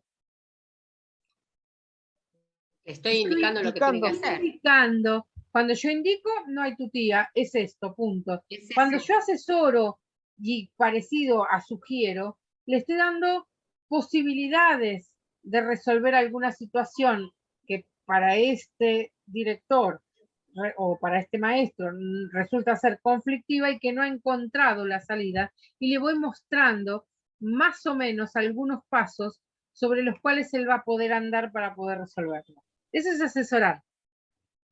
Acompañar es otra cosa. Acompañar es cuando yo me siento con el otro y le digo, a ver, contame por dónde vas, qué estás haciendo. Ah, muy bien, qué bueno, mira, podríamos hacer tal cosa, y el otro a la parte, sí, podemos hacer tal, ah, qué bueno, dale, dale, yo te acompaño, yo estoy al costado tuyo, yo estoy acá para que me preguntes y que podamos pensar juntos y que podamos decidir juntos. Ya no te estoy asesorando, te estoy acompañando, estoy a la par. ¿Estamos de acuerdo? El apoyo es otra cosa.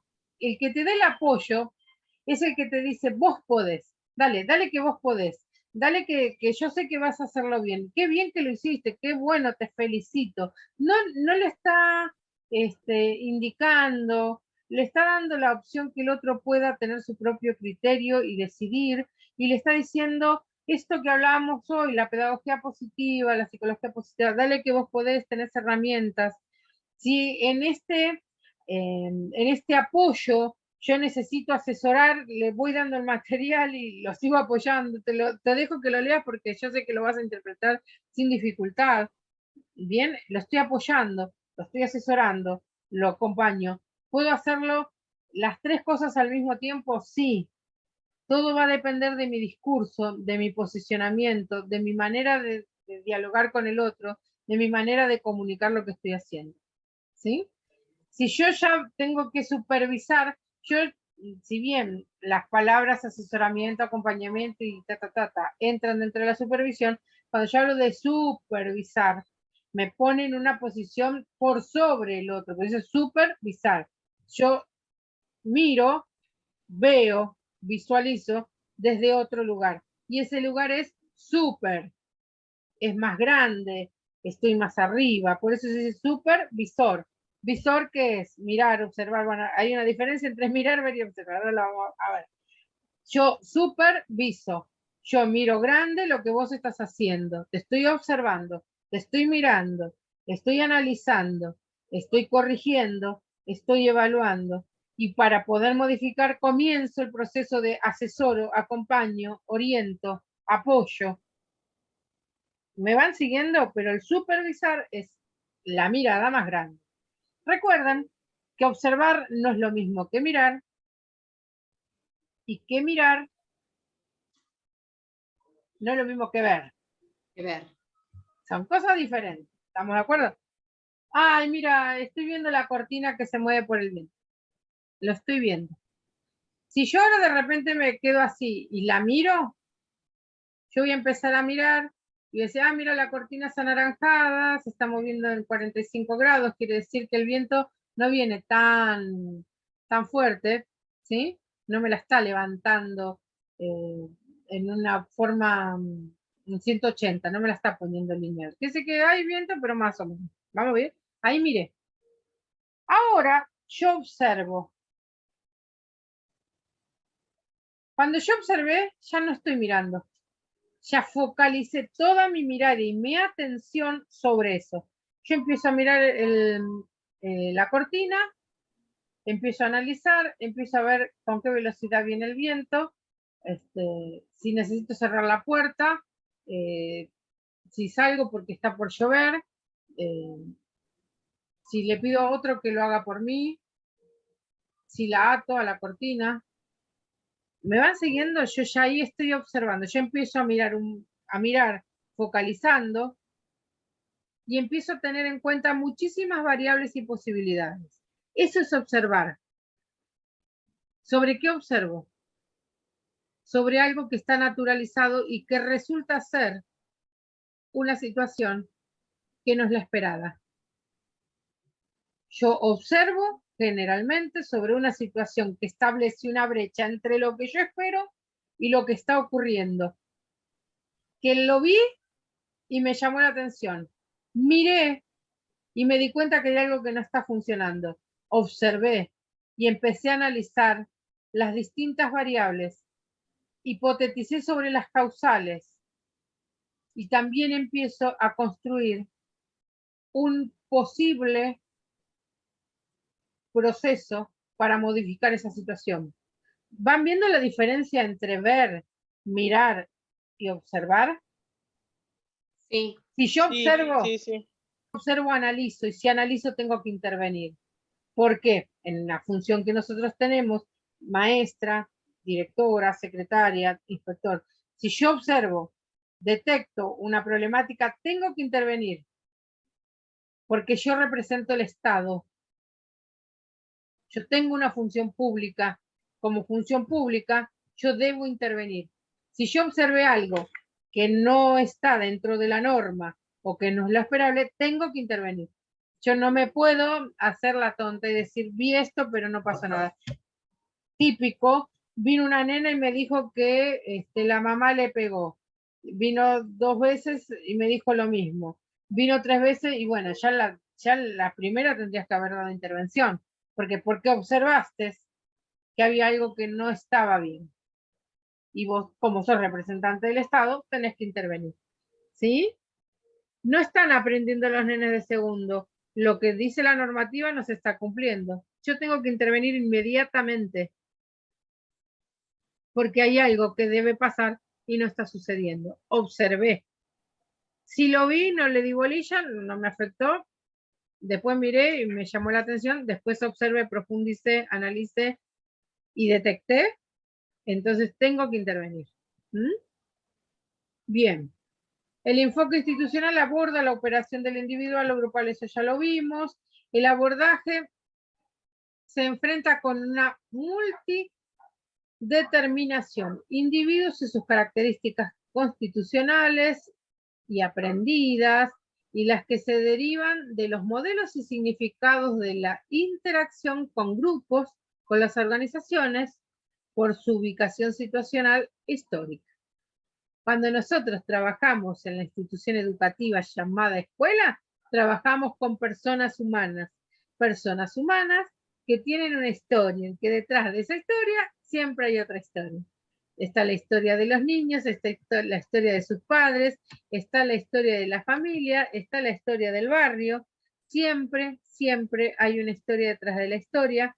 Nosotros no trabajamos con individuos que sean de simple análisis. tenemos que tener esa visión clínica. La visión clínica, ¿qué implica? Implica que vos no podés determinar una situación o diagnosticar una situación si no tenés en cuenta distintas variables, que puede ser lo biológico, lo neurológico, dentro de lo biológico, lo psicológico, ¿sí? Lo social, lo familiar específicamente, lo vincular con la escuela, por ejemplo. ¿Sí? Para determinar algo vos tenés que pensar que hay características que son estructurales, que son constitucionales de la persona, y hay otras que son aprendidas, y que a su vez esa persona está inmersa en grupos, está inmersa en la sociedad y en su propia historia. ¿Sí? No es fácil pensar que un niño no aprende porque es el hijo de los Pérez. Está mal. Porque este niño que es de los Pérez a lo mejor es brillante. Simplemente hay que darle oportunidades. Cuando hablamos de lo constitucional o estructural o de lo que todos tienen, tiene que ver con esto de que nosotros agrupamos en la escuela por edades. ¿Por qué? Más o menos los de 6 tendrían que tener estos conocimientos previos y más o menos tendrían que poder alcanzar estos otros conocimientos. Ustedes como docentes tienen que saber las características de un niño de 6 a 9, de 6 a 8, 9, de 9 a 11, los tienen que saber. Tienen que saber, por ejemplo, un niño, por más inteligente que sea, un niño que tiene 6 años todavía para aprender una norma, para poder internalizarla, necesita la visión del maestro, y que el niño no se porta bien porque es bueno, el niño se porta bien porque de alguna manera su estructura mental dice que si hay alguien que te está observando, vos te tenés que portar bien, porque si te portas mal vas a tener un castigo. ¿Estamos de acuerdo? Por eso el niño de primer grado, el de segundo, el de tercero, necesita sí o sí que la maestra lo mire, y si no es la maestra, aunque sea que sea el portero, cuando la señora se fue al baño, que lo esté mirando. Él necesita la mirada de un adulto. Y aunque vos no lo estés mirando, si el niño cree que vos lo estás mirando, va a actuar como si lo estuvieras mirando. Hasta esa edad lo tiene así incorporado. Más adelante eso va a ir siendo un poquito más autónomo y va a ir entendiendo que hay cosas que no las tiene que hacer ni aunque no las miren, ni aunque no lo vean. Al de cuarto, yo siempre digo lo mismo, las nenas chusmetas de cuarto que ya para esta época se van separando de lo concreto y van entrando al abstracto, donde si alguien dijo algo que es terrible, va y se lo dice a la señorita y se lo cuenta con lujo de detalle para que la señorita lo rete, entendió que aunque la señorita no lo mire, si la señorita se entera, va a actuar. Empieza a aparecer el justiciero, empieza a aparecer esa abstracción de la justicia, de que si hiciste algo mal, tenés que ser castigado. Y no le pongas a poner castigo a un, no le ponga a cualquier cosa, que no les pongas a los niños de cuarto y quinto a que piensen castigos para aquellos que se portaron mal, porque son capaces de hacer cualquier cosa impensado, porque en esa época, en esa edad, ¿sí? Ellos tienen esa idea de la justicia, que es o sos blanco o sos negro, no por el color de piel, sino o te portaste bien o te portaste bien. No hay intermedios. Un extremo o el otro. ¿Cómo? Sí, un extremo o el otro. Exacto. No hay grises. Exactamente, porque en esa época, en esa edad estructural, en esa constitución cerebral, todavía están entrando al abstracto y no pueden, no es que no quieren, no pueden verlo de otra manera. Distinto va a ser el de 10 entrando a los 11, que ya empieza a tener un pensamiento bastante más abstracto que a los 6, ¿sí? Y que va constituyéndose en preadolescente y que va teniendo otras variables de pensamiento y que puede llegar a comprender, porque se va separando de lo concreto para intentar entrar en lo abstracto. Y aclaro que es intentar, porque hasta aproximadamente los 16, 17, aún siguen teniendo rasgos como a los 10, ¿sí? Si esto lo comprendemos, entendemos que un chico, cuando la seño lo reta, lo retó la seño, no hay tu tía. Porque por el rol que tiene la seño, si la seño te reta, tenemos dos opciones. O el chico entendió que me retó para cuidarme, o me retó porque no me quiere. Entonces tengo que tener el límite de pensar ¿qué le digo a un niño cuando se porta mal? ¿Cómo le digo a un niño que me interrumpió la clase que lo que me está diciendo en este momento no me interesa, aunque en otro momento va a ser sumamente valioso? Y no le digo, bueno, venid a la clase vos, como le pasó al nene de Patri, ¿no? ¿Cómo busco el límite? El límite lo puedo buscar porque yo soy un adulto, porque soy un profesional de la educación y porque sé en qué tiempos y en qué estructuras está apoyado por su edad cronológica este niño. Entonces sé qué le puedo decir y sé qué no le puedo decir. ¿Sí?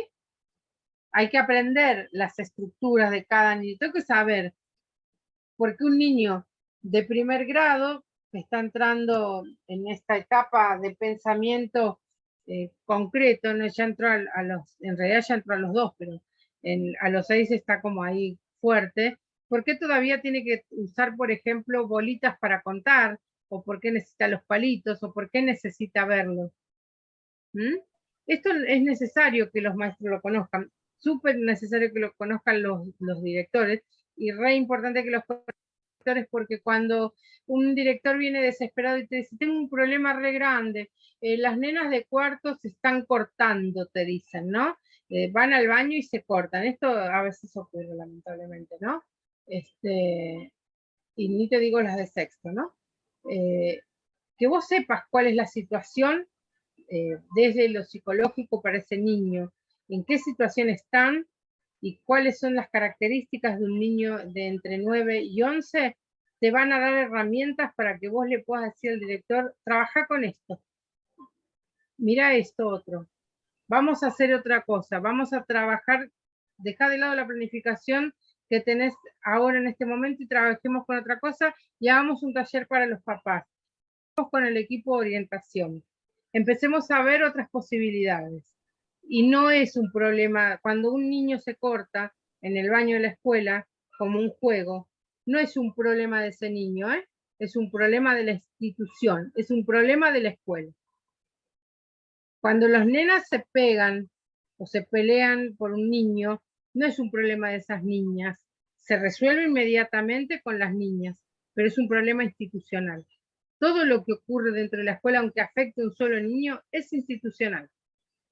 Y necesitamos conocer las características de los niños para hacer el abordaje que corresponde para poder ayudarlos a salir de situaciones de conflictos que no solamente están poniéndolo en vulnerabilidad de lo pedagógico, sino que los están poniendo en vulnerabilidad social y en vulnerabilidad individual y de la propia vida. Entonces, es importante que conozcan, que sepan cómo se estructuran los pensamientos de los niños y por qué aprenden de determinada manera. ¿Sí? Igual yo después voy a hacer más adelante un taller sobre esto, ¿no? Ahora no lo vamos a abordar, pero es interesante que ustedes puedan pensar en formarse también con esto, de poder entender qué pasa con cada niño en la cabeza de cada niño en determinadas etapas. ¿Y por qué ocurren en unas etapas y no en otras? ¿Mm? Las ¿Sí? etapas evolutivas del niño. Exacto, tal cual. Exactamente. Pues que les mando algún material para que más o menos tengan algo. Bien, la historia personal de cada niño, la historia familiar, los vínculos intrafamiliares fundamentales para comprender cuál es la situación de cada uno. Vuelvo a repetir, muchos niños, muchas historias, muchos docentes, muchas historias, muchos auxiliares, muchas historias. La comunidad educativa está constituida por miles de historias, ¿sí? Las cuales la escuela las tiene que tener en cuenta porque siempre afectan a la institución. Bueno, y después dice que la institucional abarca siempre lo instituido, que es lo fijo, lo estable, lo que sabemos que tiene que ser. La escuela es para enseñar y aprender, está dividida en grados, hay una normativa que marca los roles y funciones de cada miembro de la comunidad educativa, docentes, auxiliares, director, estudiantes y todo lo demás. Eso es lo estable, lo fijo, lo que hace que todas las escuelas sean escuelas y no sean otra cosa. ¿Vamos bien hasta acá? Pero hay otra cosa que se llama instituyente y que tiene que ver con aquello que nosotros vamos a llamar currículum oculto y que circula por todas las escuelas, que siempre existe y que no es tan visible, y que el inspector y el director debieran tener herramientas para descubrirlo y que no haga que eso que no ve explote en la gestión. ¿Estamos de acuerdo? Estamos. El movimiento es permanente. No puede haber escuelas sin algo instituyente. El movimiento debe existir. Debe existir para el propio sostenimiento, la función de la escuela, porque está constituida por personas humanas. ¿Estamos de acuerdo? Bien. ¿Qué pasa en lo instituyente? Aparece de todo, ¿no? El cuestionamiento, el cuchicheo, el lleva y trae, el que me dijo que me dijiste, que acá se hacen las cosas de esta manera y no se hacen de otra, las críticas, las propuestas opuestas e incluso la posibilidad de transformación. ¿Por qué? Porque cuando nosotros escuchamos todo lo que ocurre en ese currículum oculto, a lo mejor lo podemos tomar para fortalecer la gestión, ¿sí? El director muchas veces no lo puede ver porque está en el medio de la situación. Nosotros lo vamos a ver y le vamos a dar herramientas para que lo utilice a su favor, ¿sí? Sí. Bien. Sí, sí. Y cortamos acá porque son las 9. Y vos me dijiste que te tenías que... Total, Sí, sí, yo acá. a las 9 tengo que salir. Por Después eso. seguimos con la otra parte. Igual yo se los mando todo el PowerPoint, pero la otra parte la vemos la semana que viene. Bueno. Antes de cortar la grabación y antes de terminar la clase, quiero que me digan con qué se quedan, qué les pareció, si les gustó o si les resultó aburrido. Y bueno. No, a mí me resultó sumamente atractivo, me tuvo muy, muy atrapada, bueno, por estas cuestiones del dinamismo y de algunas acciones que ejercemos y que no nos damos cuenta en dónde están enmarcadas, esto que yo te decía hoy, y bueno, la realidad es que acá ayudándonos a todo lo que va suscitando y va cambiando, ¿no? En el día a día no es estable esto, ¿no? Sino, como vos decías, estaríamos todavía dando clases como cuando nosotros íbamos con los manuales del alumno bonaerense y no habría ningún tipo de cambio. No, a mí me pareció sumamente atractiva la clase. Bueno. Y bueno, y me llevo un montón de cosas que no sabía que las estaba haciendo y que están enmarcadas en algún contexto. Qué bueno. Por lo menos para mí. Tal cual. Es así, bueno. Es que hacemos muchas cosas y que no sabíamos que existían y las hacemos casi por naturaleza, las tenemos como muy adentro y queremos solucionar y ayudar y tener una mirada distinta muchas veces frente a situaciones que parecen que no tienen solución y buscamos, pero tiene que ver con esto, ¿no? Y acuérdense, a mí me pasa, Cari, te voy escuchando y voy identificando distintas situaciones y voy ampliando mi vocabulario con todos estos conceptos que vos vas trayendo y bueno, y identificando que esto es tal cosa y ordenando un poco mi mapa de las experiencias. Yo voy relacionando todo lo que vas diciendo con las experiencias y viendo qué cosas tengo que modificar en cuanto a apropiarme de ciertos contenidos que todavía no los tengo. Y por eso estoy haciendo este curso. Bueno, eso es importante que les sirva. Yo siempre digo lo mismo. Si ustedes entraron al Zoom, que es como haber venido a mi casa y a la clase, ¿no? Y se van igual que como vinieron, yo estoy en el horno, porque yo soy la que tengo que modificar, porque lo que yo estoy dando no les está sirviendo.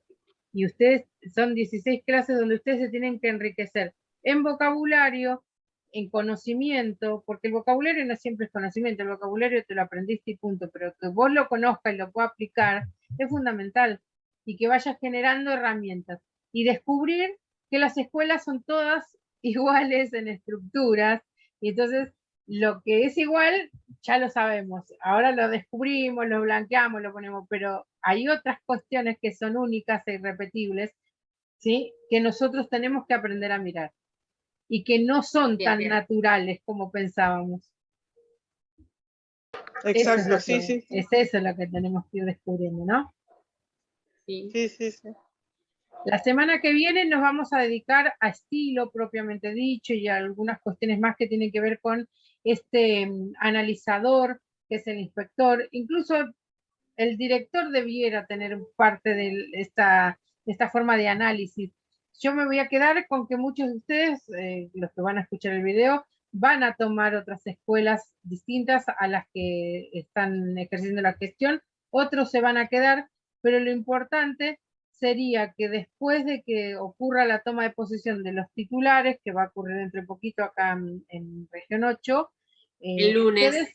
Exacto, ustedes entren como analizadores desde otro punto, que cambie la gestión y que entren a mirar sus escuelas o las nuevas escuelas desde otro lugar, con otro conocimiento y fortalecidos en la gestión. Van a ver que cuando empecemos a ver la interna de las escuelas, van a decir, ay Dios, pasa esto y yo no sabía, o que uno creyó que todas las escuelas se manejan de la misma manera, y van a descubrir que no es así. Así que bueno, me alegro que les haya servido. Ahora voy a cortar la grabación. Bien.